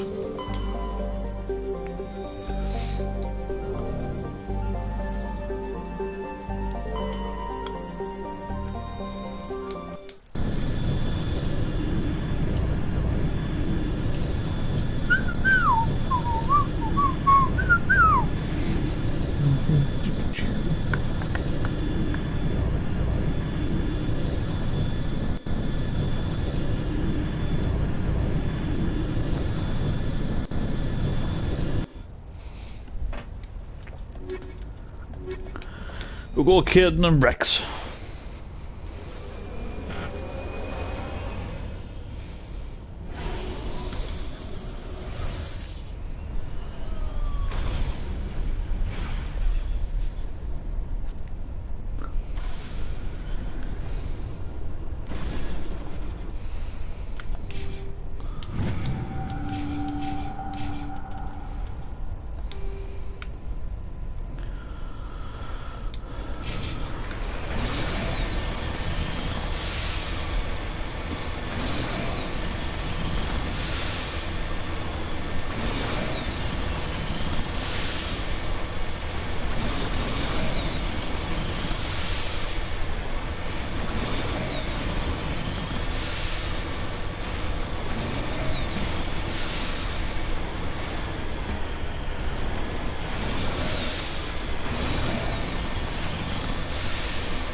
I'd hoped the Alliance would take this meeting seriously.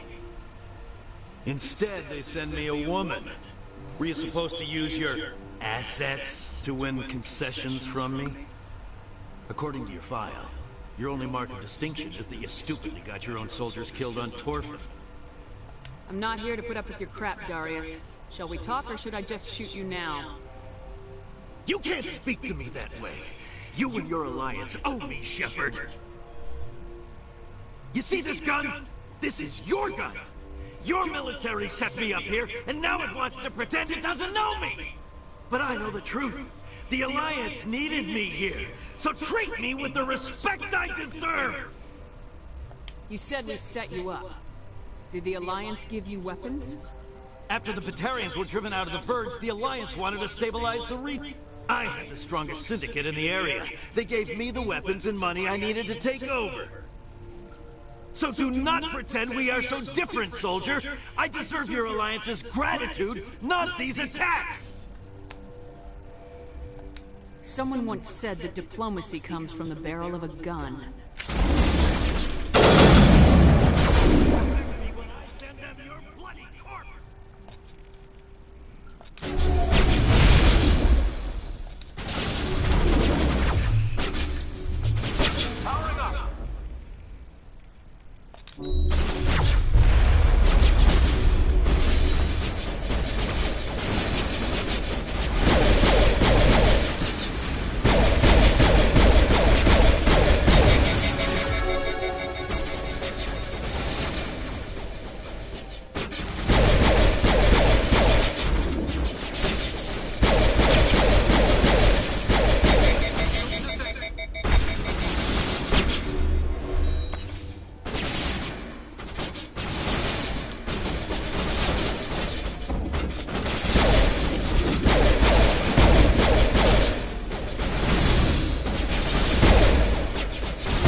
Might just be like going down for my football team. Naturally, I'm central mid, but better. Basically, better like out of position than natural position, because that's what Luke O'Brien is. He's no good in midfield. No, he's only good out of position.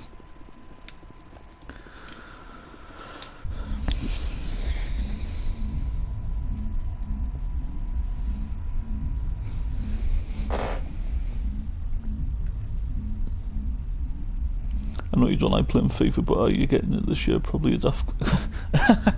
To be honest, right, God's honest truth for that, I have actually been playing a little bit of like Ultimate Team and that, like on the current like FIFA 22 and that. So I don't know, like maybe I get a little bit of a warm up for FIFA. I mean, I am getting FIFA 23. I've already pre-ordered it.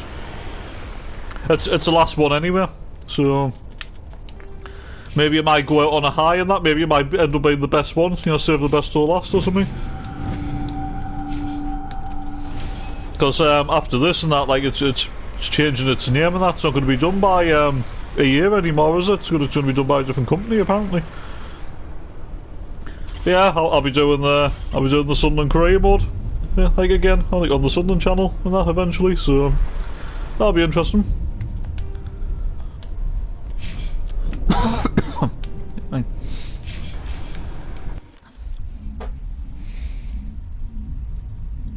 I disagree with it. I think I'm good enough to.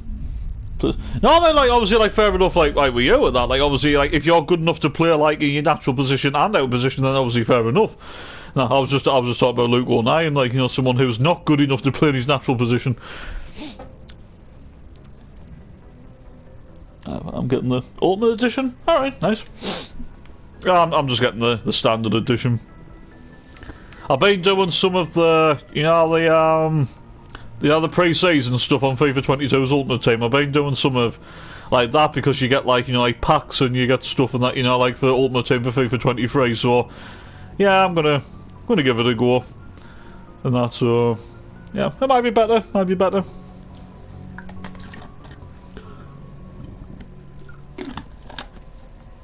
Message coming in. Patching it through. We're sorry that you were unable to negotiate with Darius peacefully. His death is regrettable. Nevertheless, the resulting chaos will create a power vacuum that makes future raids upon our miners unlikely. You put Darius in power, but he was getting greedy. You wanted me to kill him. The Alliance does not condone assassination. We would never give that order. Killing Darius was your decision alone. And because you're a Spectre, we couldn't reprimand you if we wanted to. Thank you for your assistance in this matter, Commander. Fifth Fleet out.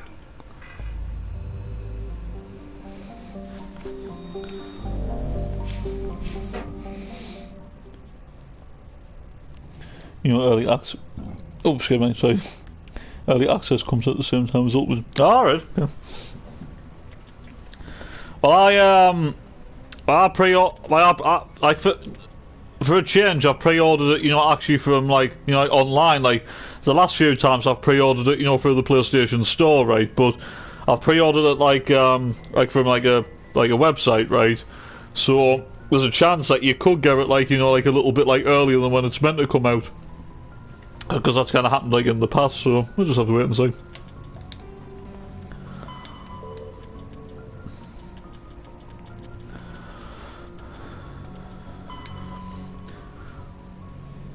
Armstrong Nebula Cluster to investigate what Geth are up to.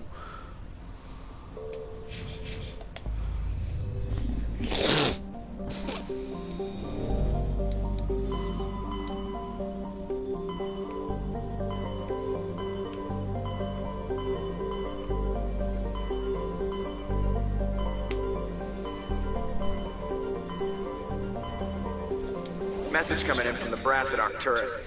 Patching it through. Normandy?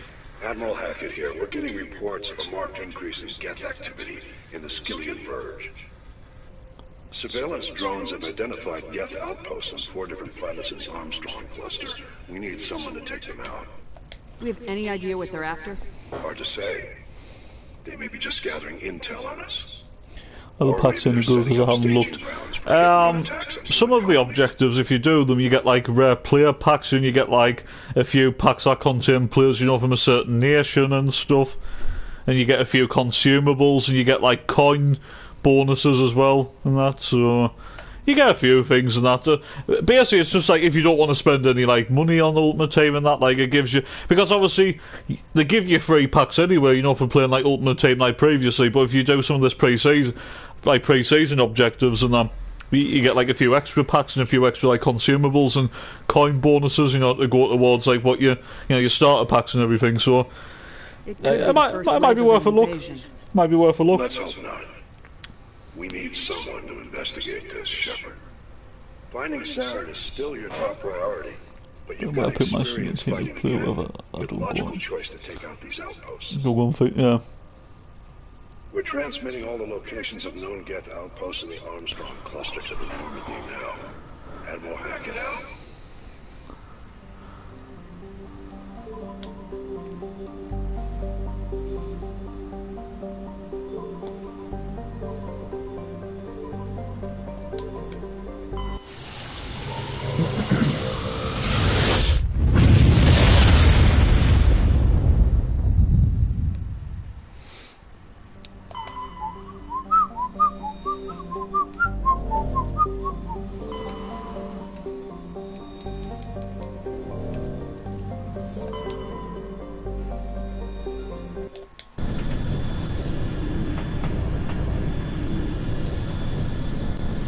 I'm going to spend money on FIFA this year, but they probably should never get anything good. You know, the way I look at it, right, is, to be fair, you know, like what they've done now, you know, with certain packs, right, and also especially like untradable stuff, and that they tend to like give you like decent stuff now, you know, like you know, you guarantee like an 80 plus or 82 plus, you know, player depending on like the packs that you get. So I kind of feel like maybe the reward systems and that are a little bit better. I mean, don't get us wrong, I think overall, I do think FIFA's in recent years haven't been great, but I think the reward system has been a little bit better than that. But especially if you go for, like, untradable, like, you know, rewards, you know, like for your division rivals and stuff.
I think you get better in free. Yeah, that's true.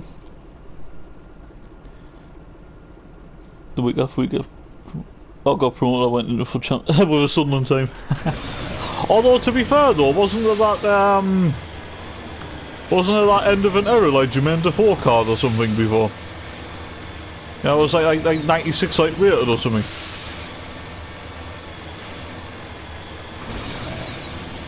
And what I will say, right, is, you know, just say, like, if we do end up having a really good season and certain players do impress, right, in Ultimate Team, when Team of the Season comes, someone's actually got a much better chance now at actually getting, like, a few players, because obviously when you're in League 1 or if you're in League 2, obviously it's a little bit harder, you know what I mean?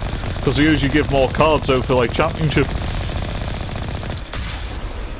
Because I bet you if Ross Stewart, like, ends up staying with us and that, like, I bet you he'll be, like, in Team of the Season. I mean, just think already, he's already contributed to 8 goals. Nah, 5 goals, 3 assists.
Yeah, I got one.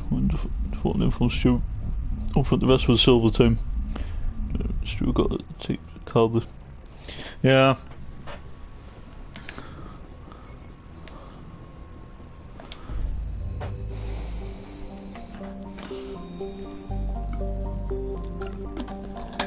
Yeah, you're right, and because that's the thing, I wasn't, to be honest, I've actually been playing more Ultimate Team now, you know, when all the best cards are in the game and stuff and that. I mean, my team's absolutely mental and stuff at the minute and that, but I did open a few, like, packs and stuff and that I was saving up, you know, for team of the season. Yeah, Ross Stewart didn't even get in, which was absolutely disgraceful. I mean, Will Keane got in ahead of him, you know what I mean?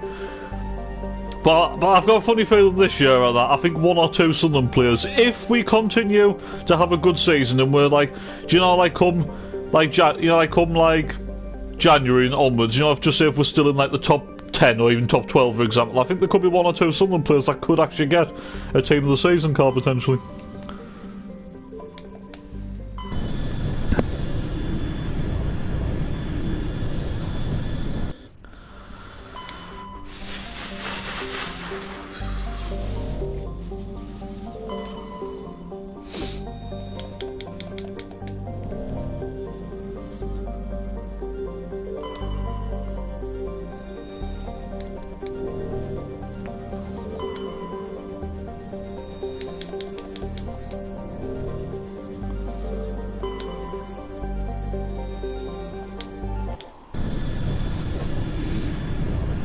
Stuart and Clark probably most likely at the.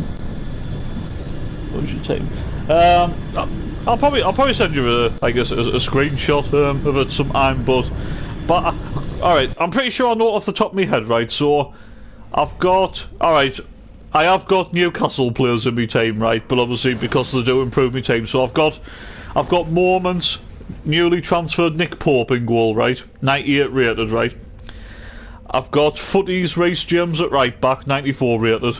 I've got 98 transferred Moments Koulibaly at the back, 98 rated. I've got Team of the Year Ruben Diaz at the back, 97 rated. I've got Joao Cancelo, Team of the Season at left back, 95 rated. I've got upgraded Christian Eriksen, transferred Man United, card 98 rated in midfield. I've got Team of the Year Jorginho, 97 rated in midfield. I've got newly transferred Moments Raheem Sterling, 97 rated at cam. Left wing I've got Footies Alan St Maximum, unfortunately. On the right I've got Team of the Season Mohamed Salah, and up front I've got Moments transferred Erling Haaland. So yeah, it's a pretty ridiculous team. So, but that's the whole thing, you know, when FIFA's coming to an end and stuff. That's when you can get like the better players and stuff because everything's in packs. On basically nearly everything's in packs. You know what I mean?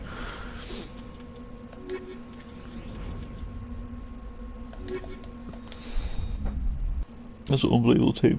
Yeah. Yeah, I never even spent a penny. Never even spent a penny either on that. I mean, I've been playing a bit of Foot Champs as well, and I wish I didn't, to be honest. I finished playing Foot Champs last night, and it was absolutely horrible. It really was. I'm sure with the minute, right? And this is like the whole problem, like with FIFA, and I hope it's sorted like for FIFA 23. But the gameplay, like in Foot Champs, like a lot of the time is ridiculous, and that like teams can just score kick-off goals left, right, and centre. And just sometimes the opposition seem quicker than your players. And that, I mean, like I've got St Maximum who's like 99 in sprint speed, right? And he seems slow. I just don't get it. I just don't get how St Maximum can be like slow against a right back that might only have about 95 pace. Doesn't make any sense. I have a full goal team up, but it's because of so long. Right, okay.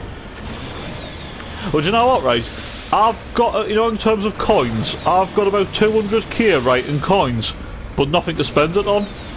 Because there's nobody on the transfer market right now that can improve my squad. The only players that I could probably buy that would make my team better is probably Shapeshifter Ronaldo, who's 99 rated. Or maybe Shapeshifters and N'Golo Kante, who's 98 rated, but the problem is they cost like 1 million coins. And that most of the cards in FIFA like at the minute, right, are pretty, you know, cheap. But players like Ronaldo and Kante, who were like obviously 99, 98 rated cards, like they're still like worth a bloody fortune. But yeah, that's the only like thing I could really do. I did I did a showdown thing, right, where it was meant to be for the Spurs Man City game, you know, like yesterday. There was a showdown that I did. It was Ivan Perisic for Tottenham and it was Julian Alvarez for Man City, right? I did the Perisic SBC because he only required 2 segments and he was pretty cheap, right? Now, because of the game's not going ahead, EA has decided to give them both a +2 upgrade. So eventually, when Perisic becomes a 98 rated instead of a 96, I can put Perisic in instead of St. Maximin, because obviously Perisic will be 98 rated and St. Maximin's only 97, so that's an upgrade, to be fair. But aside from that, there's not really any more upgrades I can do, unless they can release a few more newly transferred cards with ridiculous stats maybe and that, but I don't know.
Can't see you really wanting to do much with a new game out. Yeah, I mean that's the thing. That in terms of like daily content and that, like the only things that there is, right, is maybe the odd transferred objective player, you know, to grind for. But obviously, if they're not a Premier League player, then I'm not really interested, right? There is a SBC that's a player in your review or something, where it's basically to get cards that you couldn't get before that were SBCs or objectives. That's how I got Reece James, because I missed out on him before. I think Reece James was an objective player or something. I missed out on him, but obviously I got him in the SBC. Obviously you've got to turn in like a blooming 89 rated bloody squad, like, but I suppose in the end it wasn't too bad because it did get us a new right back. But yeah, like, just, I mean, there's an 85 by 10 SBC, and that way obviously gives you, like, you know, like, well, obviously 10 85 plus players. The problem is you get so many duplicates, that's all.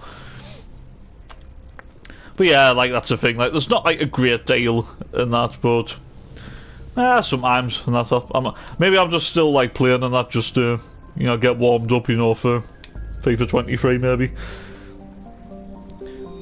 But yeah, I'm not gonna lie, I do like playing Ultimate Team when it's like near the end, because obviously the squads that you have are absolutely, you know, overpowered, they're ridiculous, but they're easy to get, majority of them.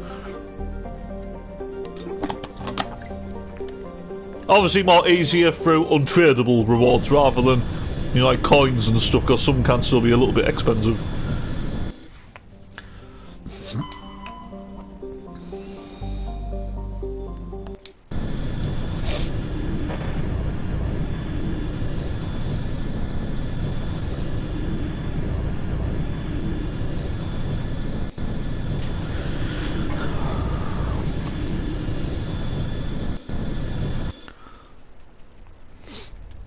I mean, to be fair, it seems like for FIFA 23, it does seem like they are going to be releasing a few, you know, like new ways to actually get like packs. I think there's like was it tokens or something now, where you do like objectives and you can save up all your tokens and that to get packs. Now they do something like that in NBA's Ultimate Team, where you get like tokens and you have like a token market. So it seems like EA's kind of copying off 2K. Like a little bit with that, so like if you want to like save up for like an ultimate pack, you might need like 100 like FIFA tokens or something like that. But you've got to do, like, objectives and that, so, yeah. Which is not a bad idea, it just means it'll be a hell of a lot of blooming grinding.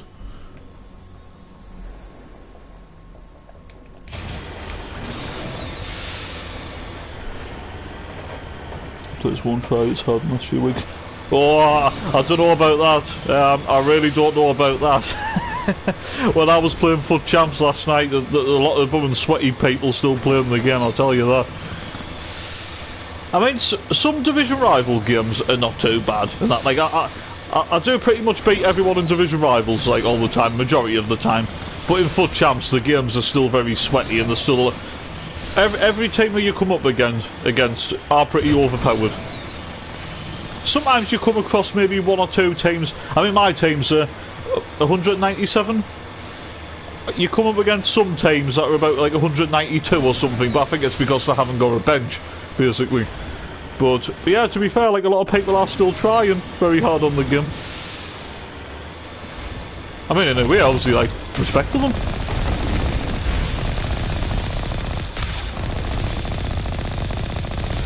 I will say one thing, what's shit though, you know, with, you know, the seasons that they do now, and like, you know, where you grind through like the whole, like, the season pass and stuff, and like, you know, like to level 30. I will say one thing though, that has been absolutely shit this coming year on FIFA. The rewards along the way have been absolutely crap. I mean, Christ, it's season 9 now. That's the last one for FIFA 22, right? Blummin', all you get for you normally get a good player, right? Above a level 30.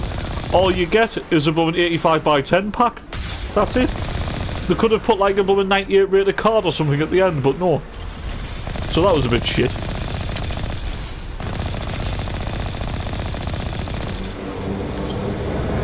So yeah, like, so I really hope they improve on the bloody season stuff.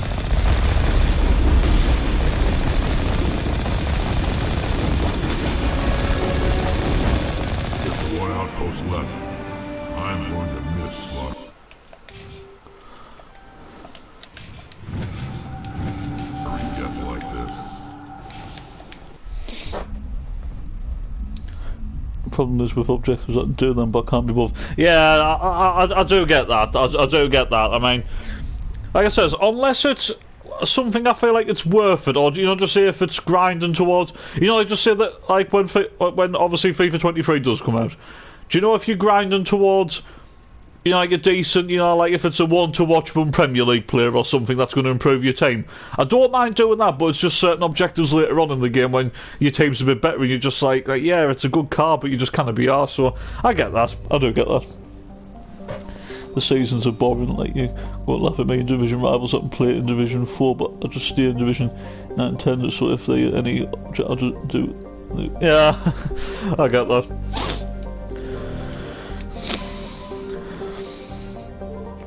Although what I will say, right, is, you know, with FUT Champs, it is good that you only have to play 20 games now, which isn't too bad, so at least there's less games to play. But what I don't like is I think the reward system in FUT Champs is rubbish now. That, like, it takes quite a lot of points to get to a good rank, and I just don't think, like, after, like, playing all those games, like, what you get back's worth it. If anything, I think the rewards in Division Rivals are probably better than FUT Champs. Because if you take, you know, if you like get the upgraded rewards of Division Rivals, right, you can get about 4 decent untradeable packs, right, and you could get some really good stuff out of them. And that, but I mean, yeah, you get tradable rewards from FUT Champs, but I don't know, I just feel like you should be getting more. Again, something I hope to rectify.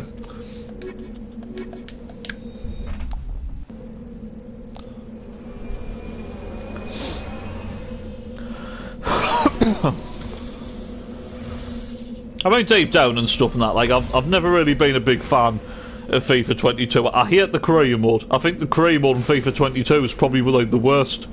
In that, you know, like, how overpowered the AI is, right? So I can't wait deep down until I actually delete, like, put FIFA 22 and then put FIFA 23 on. And that because the career mode is absolutely awful on a higher difficulty. It really is. So many good, like, potential career modes you could do. Really exciting stuff and that, but you just get put off because of how overpowered the AI is. Stupid.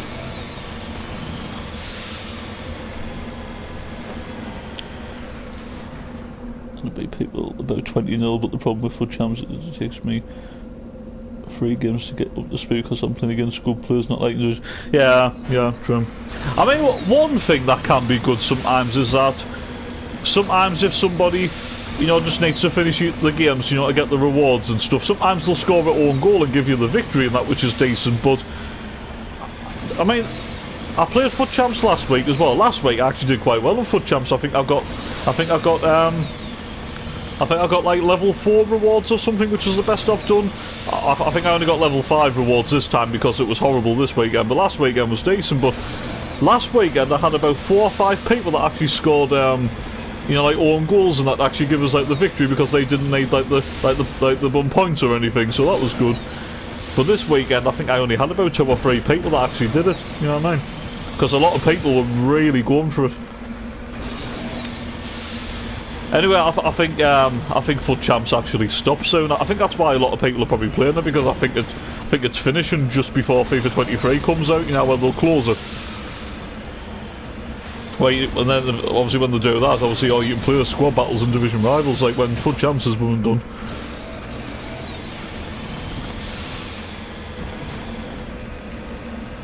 I've gone up the hill the wrong way. I know that, but. It's one way to go, I suppose.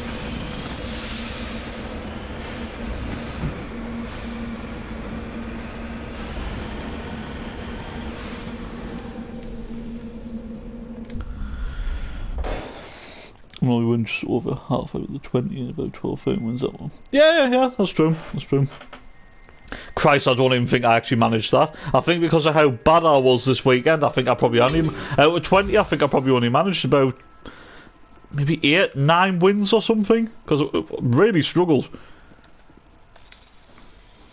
Well, I suppose one good thing is that at least, even if you lose the game, at least they give you 1 point, which isn't too bad.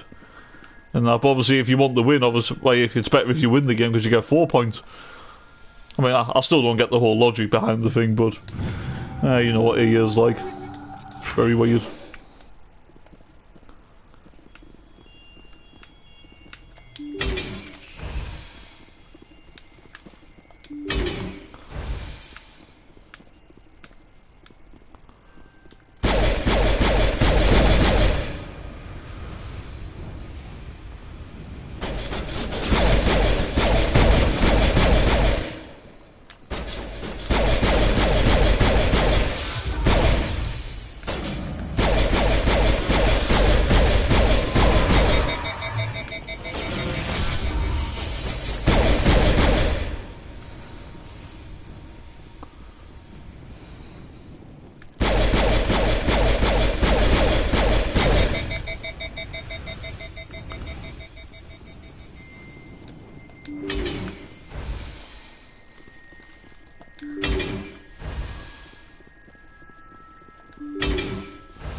One moment. This receiver appears to be picking up some kind of transmission. Based on the signal strength, I would say it's coming from inside this star cluster. It must be a message from the primary Geth base. We can use the signal to lock onto its location and take them out. Hell yeah!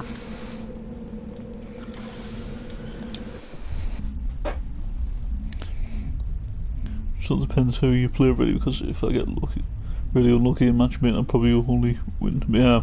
Oh yeah, exactly. It just depends on who you come up against, and if people are really trying, or if you know, some people might just give you wins and stuff. Yeah. Remember FUT Champs when it was 40 games? Fuck me, that was a slug most of the time. I got the rank I want to go for it. Just left the rest of the games now with. Yeah, that's one thing. At least it is only just been 20 games now. But yeah, when it was 40 games, Jesus Christ. No wonder half the time you couldn't be asked. Although the one thing that is a little bit annoying though with FUT Champs now is where you've got to like play the 10 blooming, you know, qualifiers to actually get into FUT Champs. But to be fair, you do get rewarded for it and that. But yeah, you need I think you need about 16 points or something in that. Like from 10 games and that to actually qualify for that main event.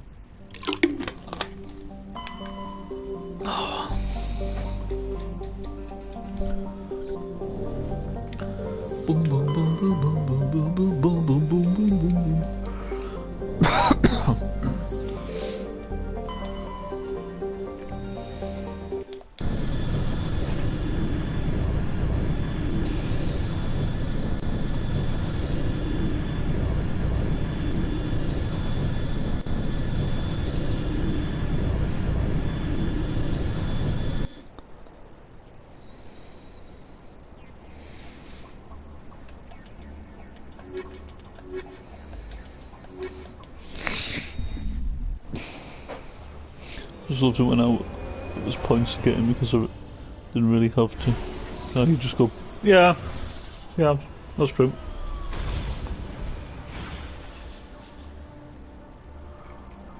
Oh yeah, I think there's that whole thing like with the the qualifiers. I think if you could lose all 10 games, and I think you like, or is it like maybe you just need to win at least one and lose the rest or something, and you could get in or something like that.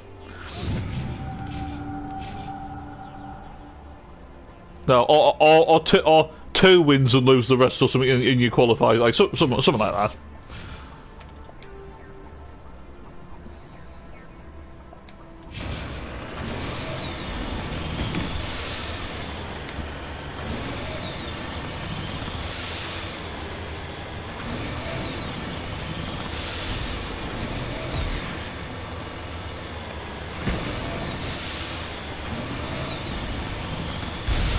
Incoming.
It's easy to realize what should get in this really bad place. Like, yeah, that's true. Yeah, if only like, I mean that's the thing, I'm pretty sure one time to qualify, I'm sure I won about like 8 or 9 out of 10 or something and that, which obviously give you decent rewards and that, so it's just like you wish that everyone like in the actual finals was just as bad as the people in the qualifiers, because then you'd probably like get like the top 3 rewards or something.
I'll follow. No sense standing around. I'm right here.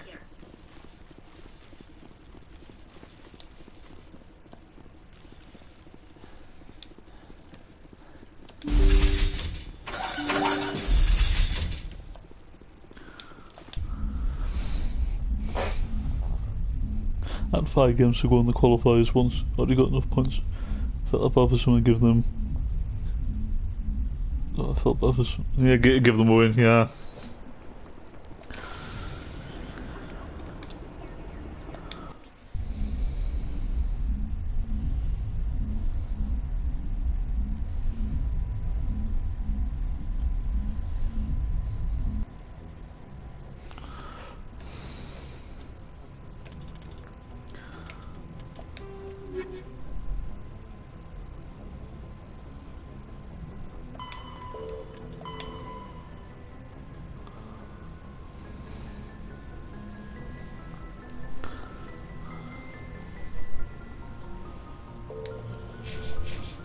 Message from Admiral Hackett, Commander. Patching it through. We just received your report. Looks like this Geth incursion was bigger than we thought. They were probably preparing for a major offensive in the system. We're increasing patrols in the Armstrong cluster to make sure they can't establish another foothold in the region. Nice job, Shepard. You saved a lot of human lives on this mission. Hack it out.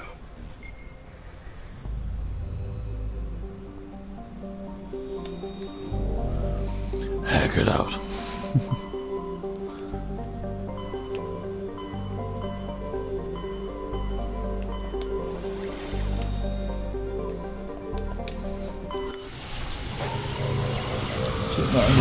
Don't play Thane anymore, but I'm having summon cream move for some reason. Alright, okay.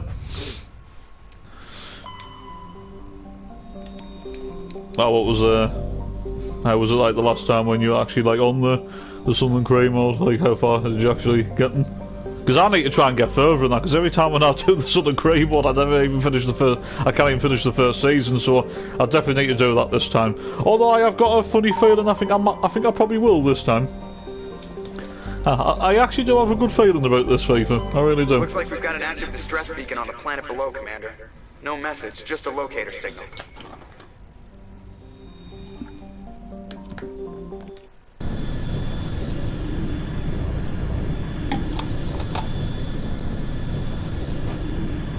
Back in the Premier League. Nice, nice.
Ice cream bun. I don't know if you could hear that. I'm trying to stream here. Bloody ice cream. Yeah.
Stuart and Daniel are still in my team, Circle and Doyle are still in the squad. Alright.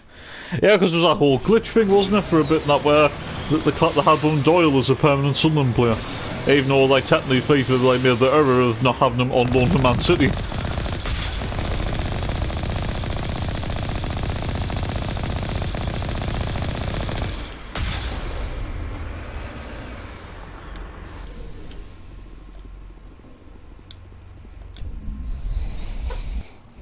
Still have Jack Redoni and Josh Kate.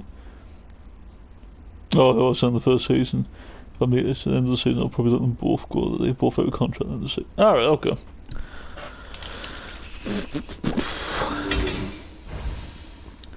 Do you know what, right? I've actually been doing some thinking, right? And you know what I think about it now, right? I mean, obviously nothing against like these young lads or anything that we signed, right? But do you know God's honest truth now, right? Because at the time I was a bit sceptical and I was a little bit 50-50 on the whole thing, right? But I was a little bit disappointed that he chose to go to Huddersfield instead of Sunderland, right? I actually kind of wish now that we actually got Jack Redoni, and that's it. Even if, you know, like, I mean, obviously, like, I probably shouldn't say this, right, and that, but yes, someone like Edouard Michaud and that might come good eventually, right? But I feel like maybe someone like Jack Redoni, who has been playing in English football, I know obviously from League One, I mean, I know he got relegated to League Two, but obviously he was a League One talented player, but someone like him with potential in the Championship probably would have been less of a gamble, because at least he actually has played in England before, so I kind of wish we got Jack Redoni now, I really do. And I have a 38-year-old Mignolet. Nice. Oh, Mignolet was a fantastic keeper.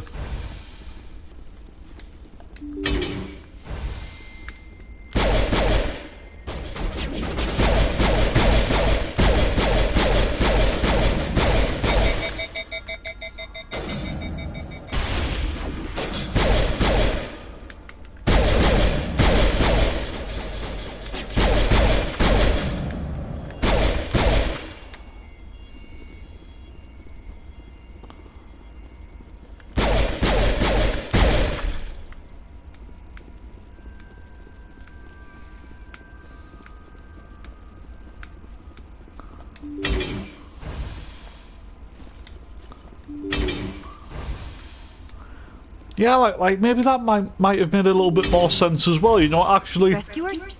Oh, thank God. Like going for more like players actually from like the lower leagues who have potential, because at least they have actually played in, you know, competitive like English, you know, like physical style.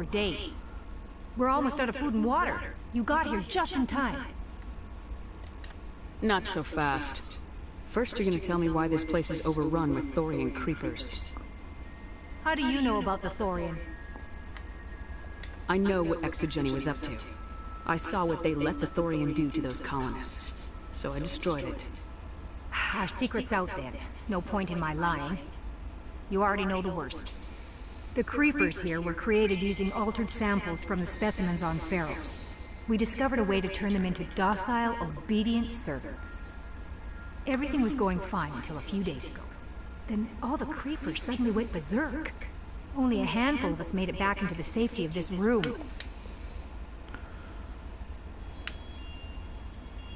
Why didn't you send a clear message asking for help? All we had was that signal from the emergency beacon. This is a closed communications base. Exogeny was worried about someone on the project selling secrets to a rival firm or reporting our work to the authorities. We have no direct communication with the outside, only the emergency beacon. It sends a general distress signal to the Exogeny site on Pharos. They're supposed to send a team to respond inside of 24 hours, but it sounds like they had problems of their own. Any idea why they turned on you? Maybe there was still some kind of link between the creepers and the Thorian back on Pharos. The Thorian was unlike any other life form we've ever studied. I can't explain how, but maybe when it died, it somehow set off the creepers here. Any chance some of the other people at the base might still be alive? I doubt it. Too many creepers out there. They never stood a chance. We're the only ones left. I remember looking at the 3 agents and I thought, nah, he's staying there, so I gave him a 2-year contract. Nice. I've heard all I need to. Look, I know what we did here was wrong. I'll admit that. But it's over now. There's no sense reporting this to the authorities, right?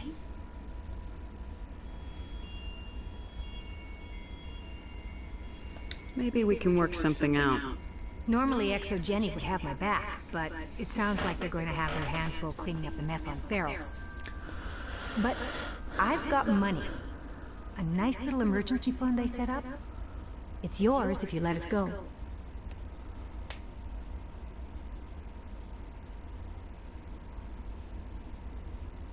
This isn't about money. It's about justice. Blood for blood.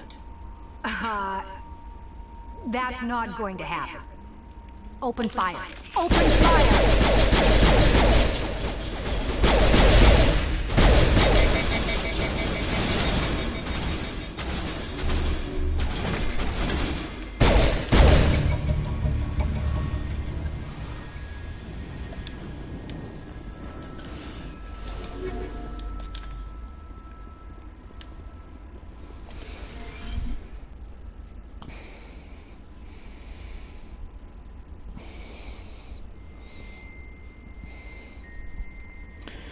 Six plus out of contracts, Mignolet, Kay, Sirkin, Daniel, Hindus, Pot and Jack Redwani.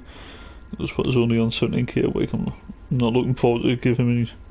Oh, I'm not looking to give him a new contract. Oh, you're not looking forward to 90 rated. Jesus Christ. Goodbye.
Dan Neal is 81 rated my captain on 8k a week.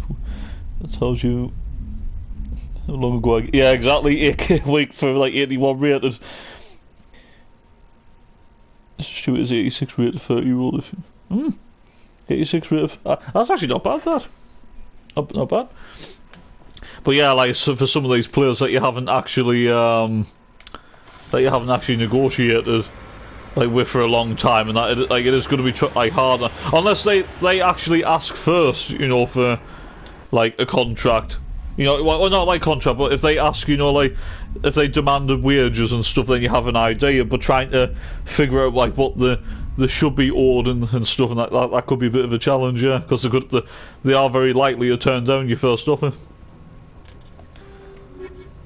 Right, investigate shipments. Head to the Amazon system in the Voyager cluster.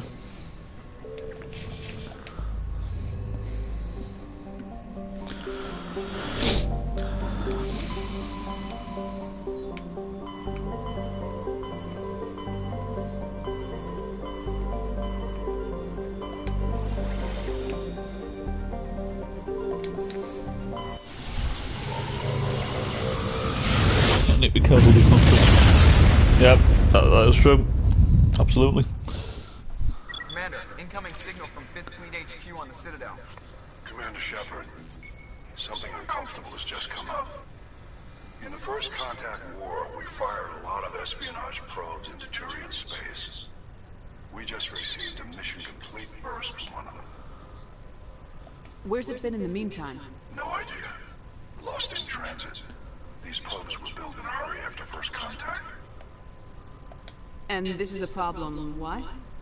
When these probes were launched, we didn't have any idea who we were fighting. We didn't want to risk aliens examining our technology. The probe has a demo nuke built in. A 20-kiloton tactical fusion warhead.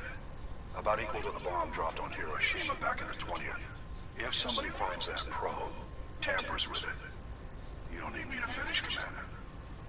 Just because I saved Eden Prime doesn't make me an expert on nuclear munitions. I know. I wouldn't ask if it wasn't important. These probes have been classified for 26 years. The Council will call fusion bomb booby traps dangerous and irresponsible. The Alliance would face censure if they find this probe. I'm asking you because the Normandy can get on site quickly and quietly. It's in the Voyager cluster. It's in the Voyager cluster. That's the opposite side of the Alliance from Turian space. How did it get there? It's possible someone recovered it safely and brought it there. It's also possible it got very badly lost. It could have been wandering the relay network since the war. We'll get on it immediately, Admiral.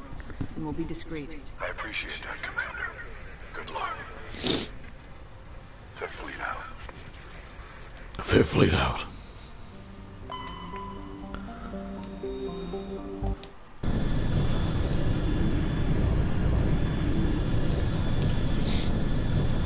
Stuart's only on 40k for... Yeah. 90 raters. Regan. He's only 15. Reagan? What, is that someone who you brought through the academy, like, or something?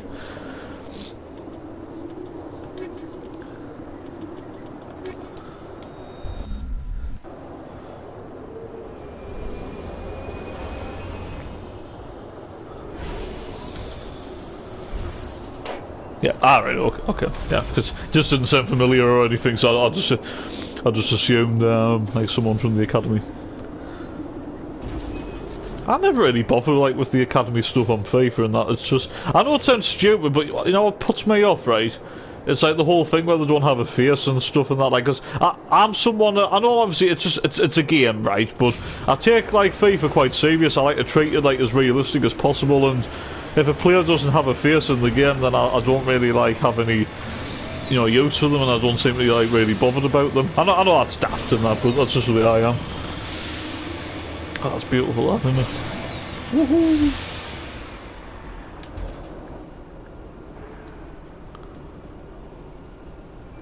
Look at that. Gorgeous. That's why Mass Effect is an absolutely beautiful, like, series. That is just absolutely beautiful. Gorgeous.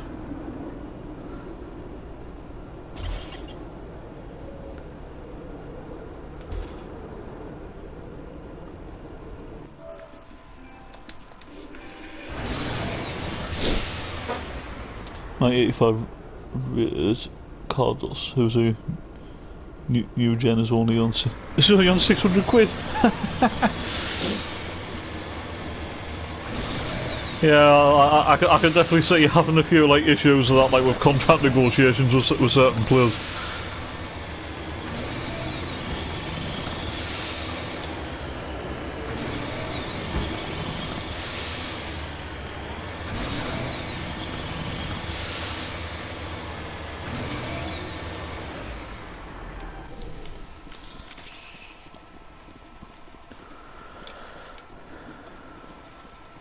The signal is coming from a mine? Smells like ambush, Skipper. I concur. This did not crash. Someone moved it here. Your grasp of the obvious is inspiring. There's still a nuke down there. Check your corners and watch your back. Aye, aye. Check your corners and watch your back.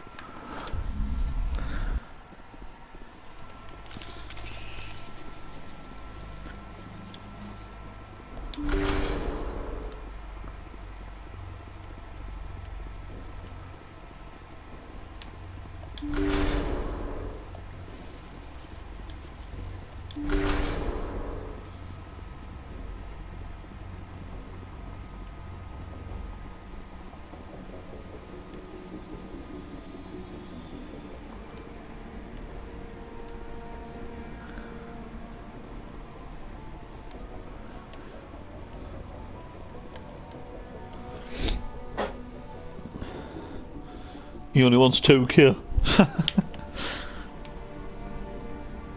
Wow.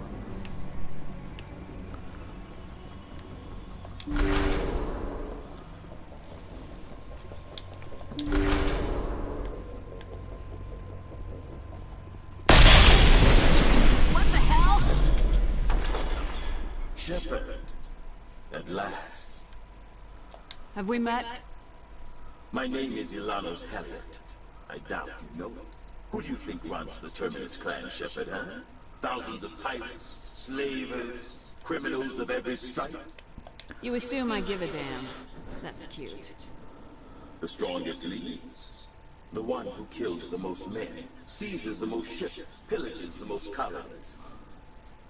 3 years ago, I was the strongest. I used my influence to assemble a fleet. We would drive your kind out of the Verge. You organized the attack on Elysium. Too bad we kicked your ass back into Terminus, huh? I was the motivator, the instigator, the one who promised glory and riches for sacking the largest human colony in the cluster. The one blamed when it failed. Failed! I was ruined when your kind held against the Blitz. What better way to recover my reputation than by eliminating the first human Spectre? My crew will come for me. Let them. We'll be ready. An Alliance warship would make a fine prize. Oh, and if you haven't noticed, the ores here are laced with heavy metals. I'm afraid your suit radios aren't powerful enough to transmit out. It doesn't have to be like this, Halliard. Empty words from a dead woman. Goodbye, Shepard. What do we do now, Shepard? We find a way out. Someone up there needs my boot up his ass. See if there's anything in here we can use.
That's another problem with faithing with somebody that good in real life would take 2K. Exactly. So when Josh K, who's 72 rated, is on 8K a week. Yeah, exactly.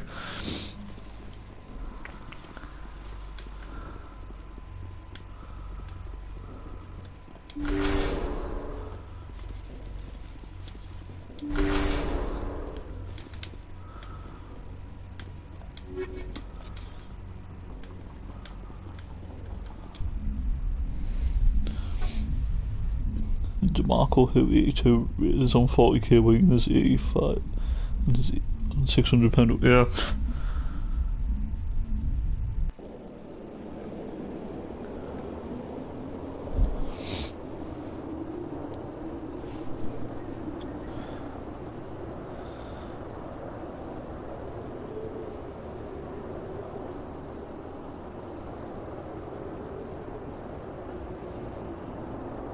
Ricky G.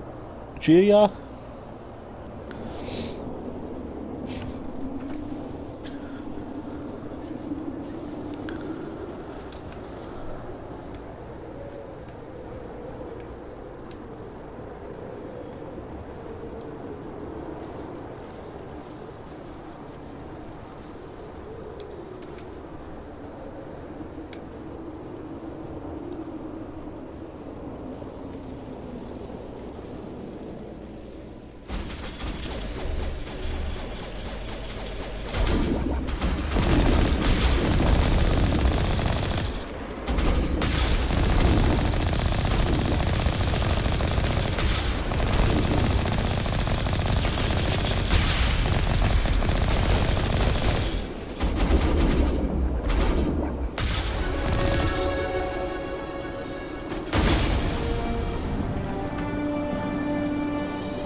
Imagine them in the dressing room talking about how much are you on?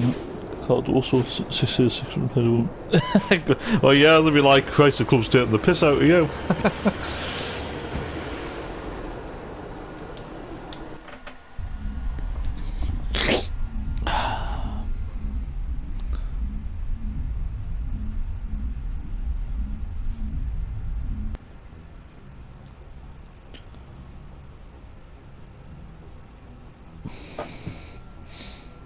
Alright, there, go, mate. How you doing? Oh shit, I dropped my bottle. Oh, even though it's empty anyway, so it doesn't make any difference.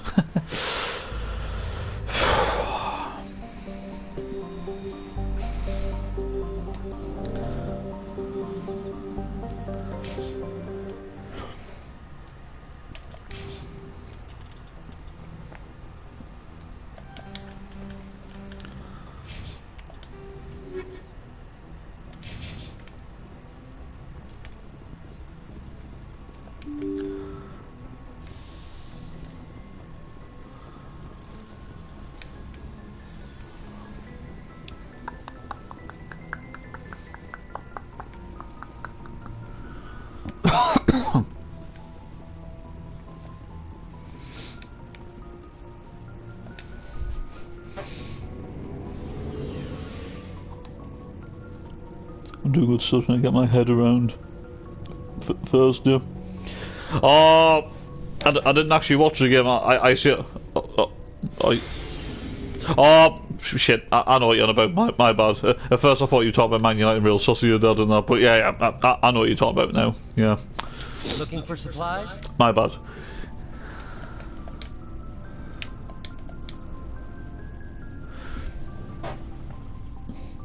Luis Diaz, who's my highest paid player on 115k a week, will be posting. Yeah. Let's see what you got. You bet, Commander. Commander.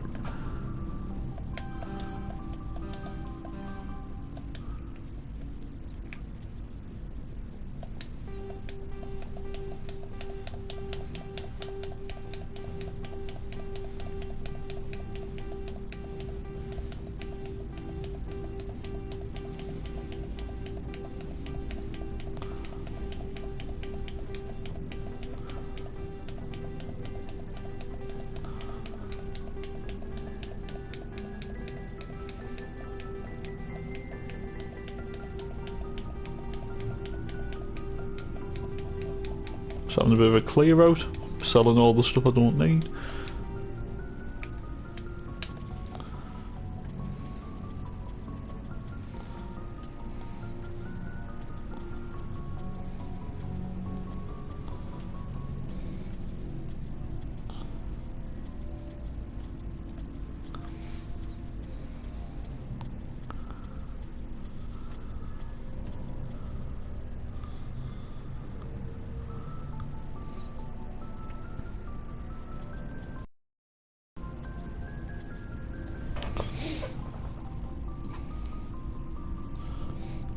That wasn't for that we lost in simulator play. Yeah. Yeah, I suppose so. Do you think they talk about their wages in the dressing room? Maybe. It's possible.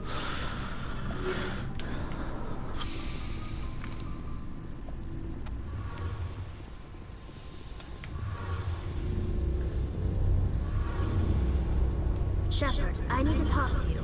It's important. Is something wrong? You know the data you took from those Geth control nodes? The information you uploaded to Alliance Control? I want a copy of it. You want to bring this data back to the migrant fleet? Those files have information that could be vital to our efforts to understand the Geth. It could be the key to helping us reclaim our homeworld. If I give you this data, your pilgrimage is over. You'll go back to your own people. Not right away. I'll stay with you as long as it takes to stop Thane. But my people need this. You think you can use this information to destroy your enemy?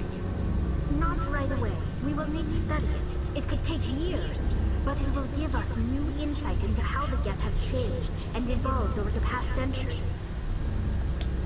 Go ahead, make a copy. My people, I owe you a great debt, one I can never repay. The only thing I can offer in return is what you already have. My solemn promise to stay with you until Thane and his Geth armies are defeated. I'll be counting on you, Thane. Thank you, Shepard. Hey, Shepard. Do you need something? I should go. See you later.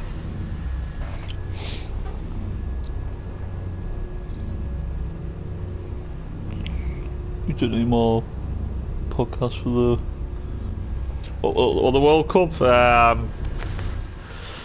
Nah, probably not.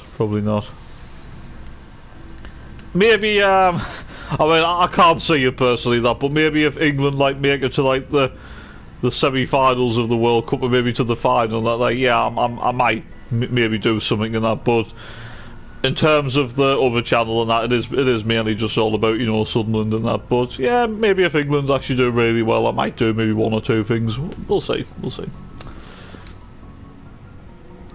But deep down, I mean, in the Euros, England did do really well at that, even though we should have won the final really. But in terms of the World Cup and that, there's a lot more good teams. I mean, I think Brazil are already the favourites for me, and that I think Brazil look really powerful.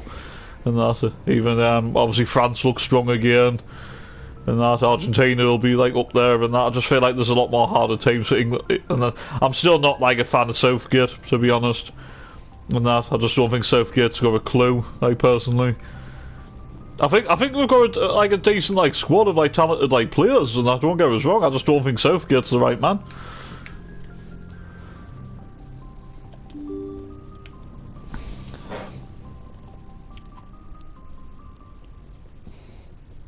I'd love to join you for an episode. We'll see. It just depends. But if I did consider something like that, possibly, yeah.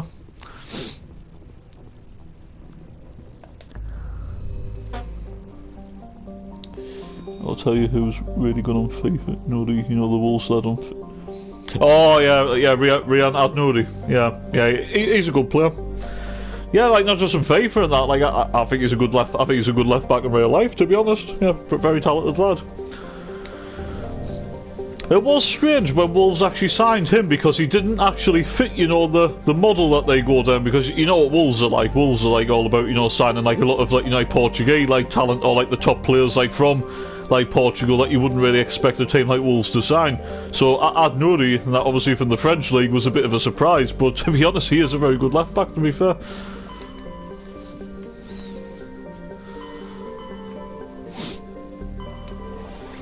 But there again, Wolves did sign that lad on deadline day for Metz, was it? Was that? Oh Christ, what was his name again? Was it Boubacar Traoré or something that they signed on deadline day, like a young defensive midfielder on loan or something with the option to buy? No, but majority of the time, and that about 80-85% of Wolves transfers are very talented, like top like Portuguese players, which in a way I do like that. I do like their regime. I like their model. I really do. It helps when Jorge Mendes and that is involved with Wolves as well, like a top woman, like agent in football. I think we'll make it out of the group after that. I don't know. It depends on how long. Yeah, exactly. It just depends on who you come up against. But yeah, like I think we will get out of the group. Yeah, but I just don't really fancy England's like chances against Brazil, France, even Argentina, for example, and that. I mean, or even Portugal. I think Portugal are like. I mean, obviously disappointed in the last one tournament, but I think Portugal are not bad. I think Holland are starting to come good again as well. So it's not going to be easy. It's not going to be easy, but I'm not expecting England to win the World Cup. But what I would class as like an achievement, what I'd say like fair players, if England made it to maybe the quarterfinals or something. If they got at least the quarterfinals, I'd say, alright, like fair play, that's not too bad considering the opposition that you're with and because of the manager that we've got as well. But if we don't get at least the quarterfinals, I think that's still a massive underachievement in my opinion.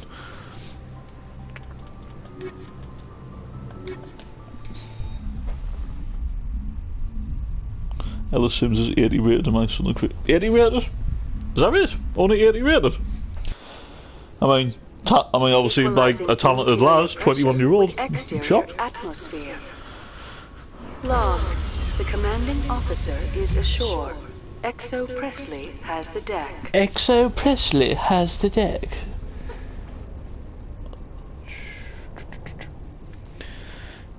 Actually, I'm gonna turn my tablet off now, and like for the remainder of the stream, I'm gonna put the comments on the side because I'll probably only go for a little bit longer anyway. So yeah, because I think we've been going for a bit anyway. I'll just put the comments on the side, and then I'll put my tablet on charge.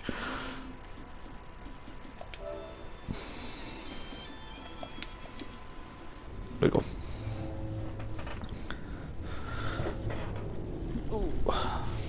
Hang on a sec.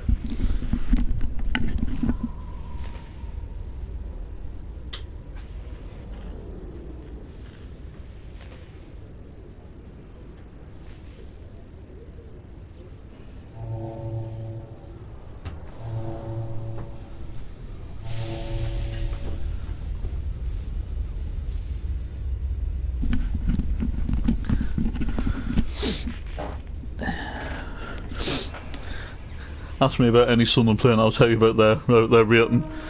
Well, it just depends if they're still playing, like on your career mode. I mean, alright, Lyndon Gooch. What about Gooch? Exogeny officials have announced that their research colony on Pharos is being shut down. Difficult living conditions combined with poor yield of viable discoveries made it economically unfeasible to keep the colony going. Exogeny stock rose sharply with the announcement, with investors pleased at this surprising news. It just depends if some are still playing, because sometimes what's stupid, like in a career mode on FIFA, like some end up retiring. So, like I've seen some actually retire when they get like 32, 33. I'm not joking. So it just depends, like the ones that are still playing. See if there's anyone to talk to on the Citadel.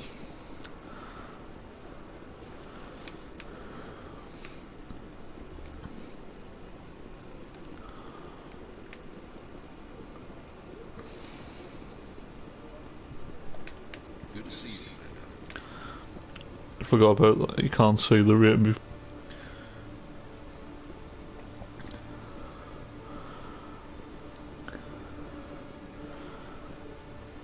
Alright, yeah.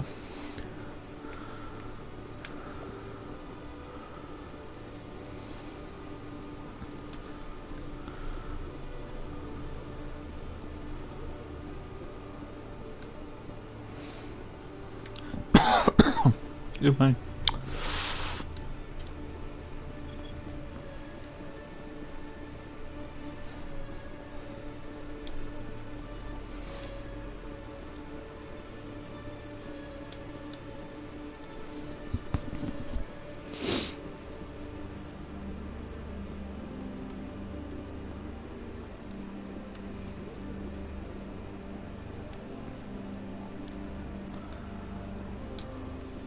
Alliance officials report that a Geth incursion into the Armstrong cluster has been repulsed, with the Geth suffering heavy casualties. In the event of future Everyone used to put Emblet and Pritchard, I sold them to the same club. Where'd you sell them to? I assume you probably sold them, but then again, this is FIFA and that. Like you possibly could have sold them to a foreign club, you know what I mean? But unless you were lucky enough to sell them, unless you did like a swap deal with a team and that, I don't know.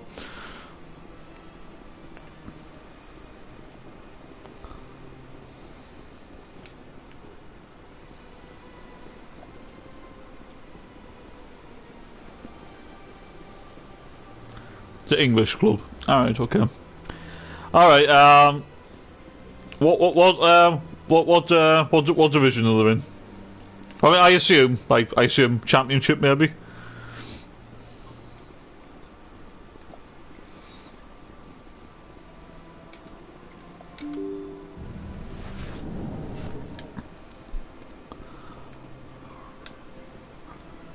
Championship in real... when you say Championship in real life, that kind of sounds like maybe they weren't in the Championship like before. Norwich? Watford? Burnley? Wigan? Rotherham?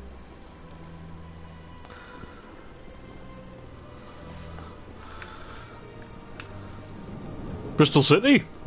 Bristol City.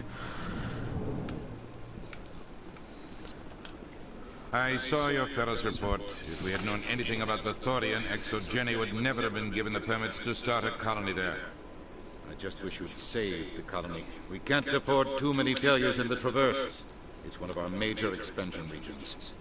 I'm out to stop Saren. Nothing else matters. Sometimes I envy you, Commander. Running around the galaxy, doing whatever you please, never worried about the long-term consequences. No, you leave that to me. I have to look at the big picture, and usually it's not very pretty. Just ignore him, Shepard. The ambassador's a little bitter sometimes. Comes with the job. Yes, Commander? Do you know anything about Vermeer? Sorry, Shepard. I've never even heard of it before all this. You'll have to go out there and check it out for yourself. Jack Clark is still playing for Tottenham 2026 on this. Alright, okay. I should go. I'll be here if you need anything. I'm surprised you never made his law move permanent on that, on that career mod.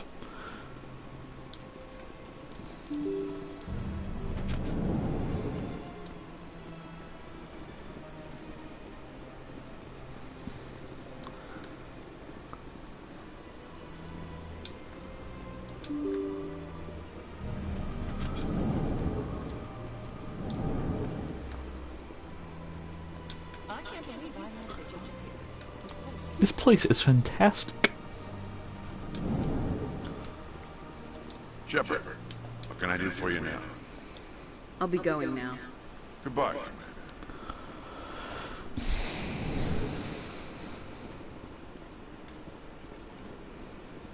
I gave you what you wanted, Shepard.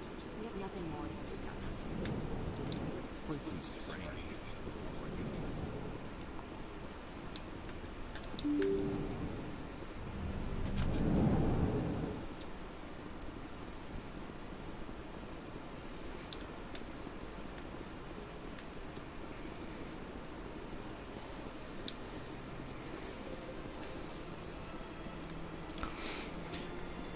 No, you did play Hadrodoni and Lewis Potter's mate. Yeah, to be honest, I was kind of thinking about King Lewis Potter, so yeah.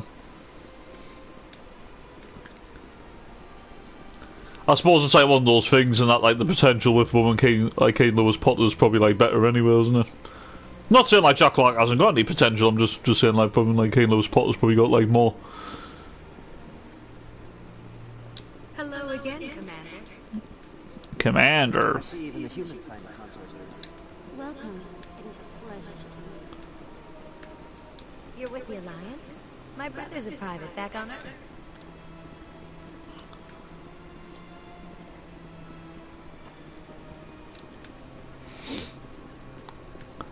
It never gets dark. They keep going for the sunlight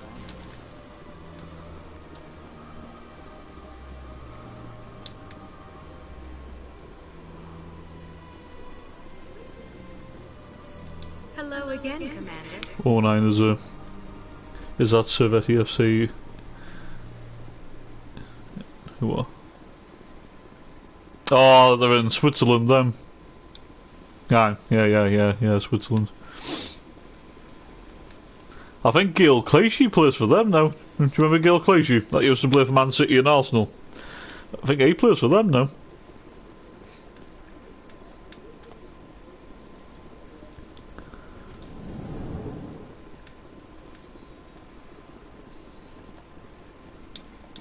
Greetings, Earth-Clan. How can this humble servant be of use to you? I should go. Goodbye, Commander.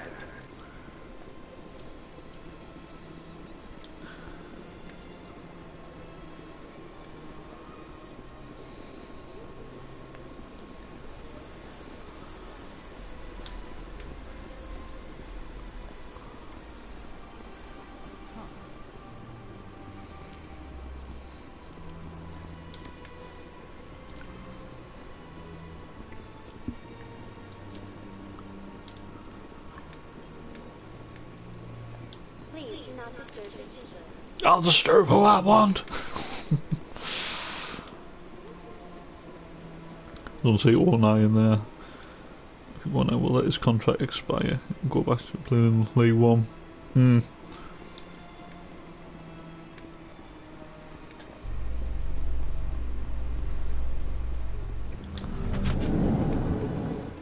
Hearing about the Protheans makes me wonder if some distant civilization is gonna find our artifacts someday and study us.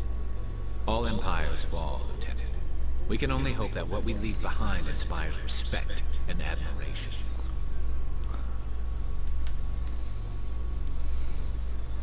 Diamonds in Norway. Alright. Rosenborg. Was it Bordeaux Glimt?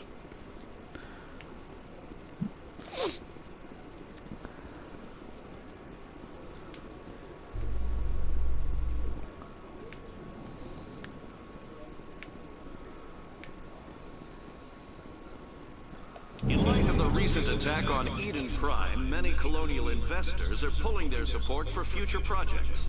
Proponents of expanded human colonization insist that Eden Prime was an isolated case. Nevertheless, colonist enrollment has dropped sharply. Tell you, to be honest. Many colonial proposals are on hold until backers have some reassurance that human colonies will be adequately protected.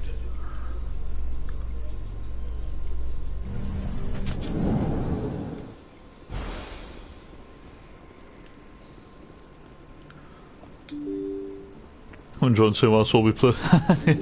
Yeah, just to see what they're up to nowadays.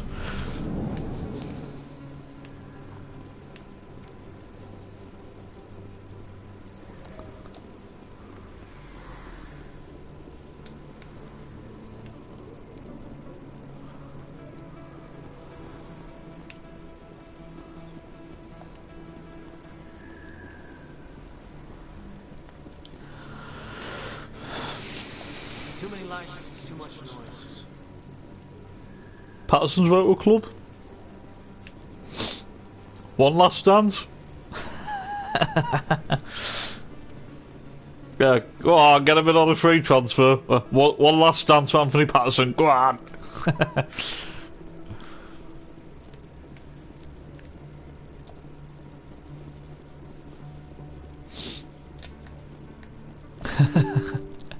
No, I mean, I understand why, because unfortunately in FIFA and that, like, they're not very nice to Patterson because, like, his rating's not very good, so... I do get that, I do get that.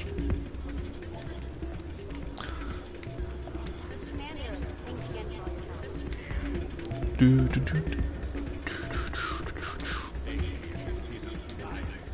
waiting for someone else.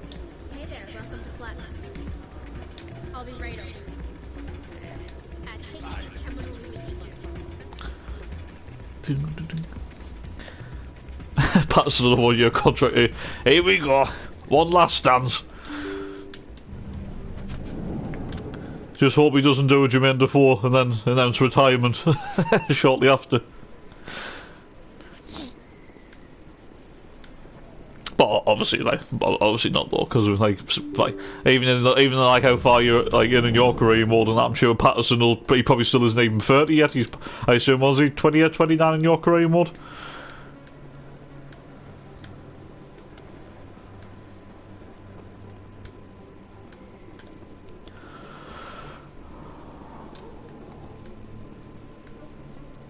Only problem is 4th choice goalkeeper, yeah. 26, right.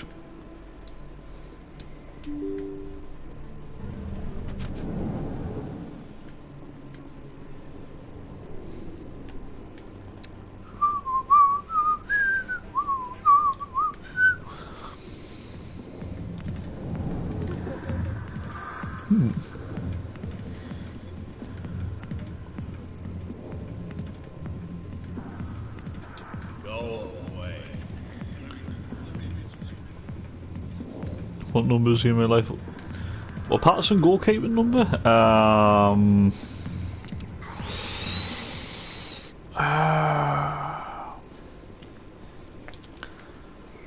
obviously he's our number 1 goalkeeper, but I'm pretty sure he's not number 1, is he?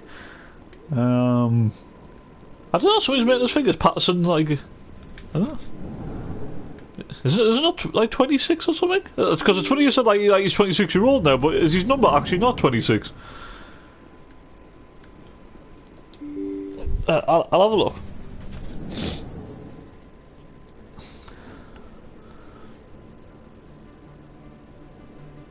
Anthony Patterson.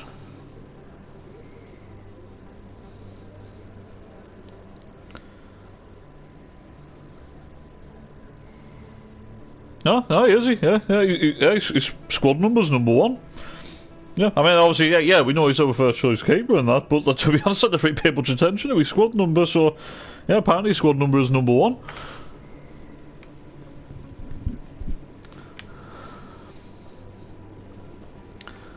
Maybe I'll think the last season and that, like with his number, maybe, I don't know.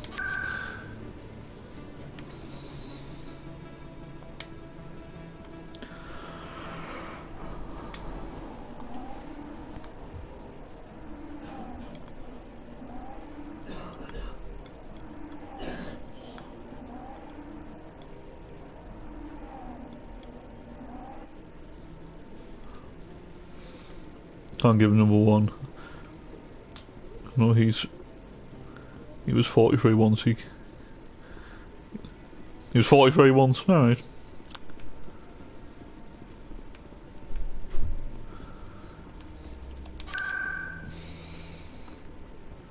So who's like I assume what was Mignolet number 1 for you?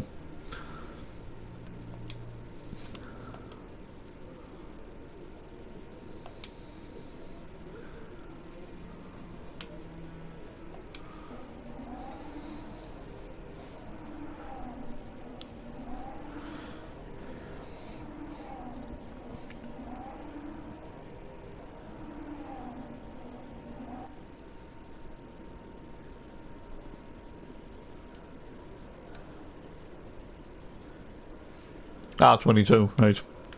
So who's got the squad number 1 then?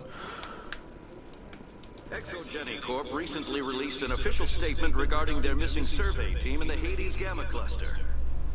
According to the statement, the remains of the survey team were discovered not far from their abandoned research camp. There were no survivors. It is believed the researchers were the victims of a random attack by raiders or mercenaries. Names will be released after next of kin are notified.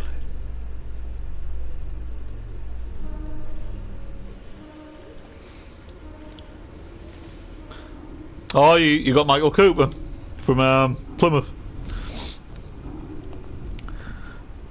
Yeah, he was linked in the summer, wasn't he, at one point? Well, like, just before, like, Daniel Iverson was. Stand by, shore party. Decontamination in progress. I'll tell you one thing, I would have had Michael Bridgie Cooper instead of Alex Bass, I'll tell you that.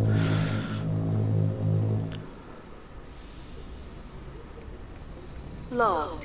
The commanding officer is aboard. XO Presley stands relieved.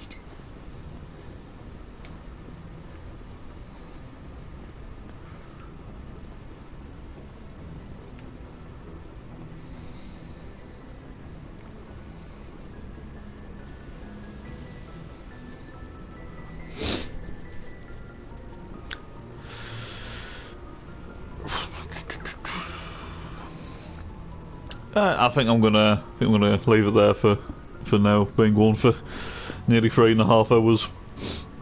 Yeah, because I remember doing this was around the time he was. So I bring players. Yeah, sometimes that's what I do. Sometimes as well, like bringing players that are like not just if like Sunderland, but any like other career modes. You know, like if they've been linked to that club, and I tend to go for them instead of just picking ones at random. You know, just to try and make it as realistic as possible. So yeah. But yeah, so I'm gonna leave it there. So thank you to everyone that has like stopped by, and if you are watching it back as a video, that like hope you enjoy it. And yeah, I will catch you next time. Yep, catch you later, Clayton, mate. Obviously, I'll obviously see if like I'll see your comments on the Sunderland channel at some point. But yep, you enjoy the rest of your day, mate.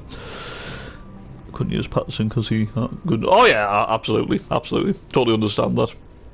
Right, yep, so until next time, guys. I'll catch you guys later. Take care. Peace.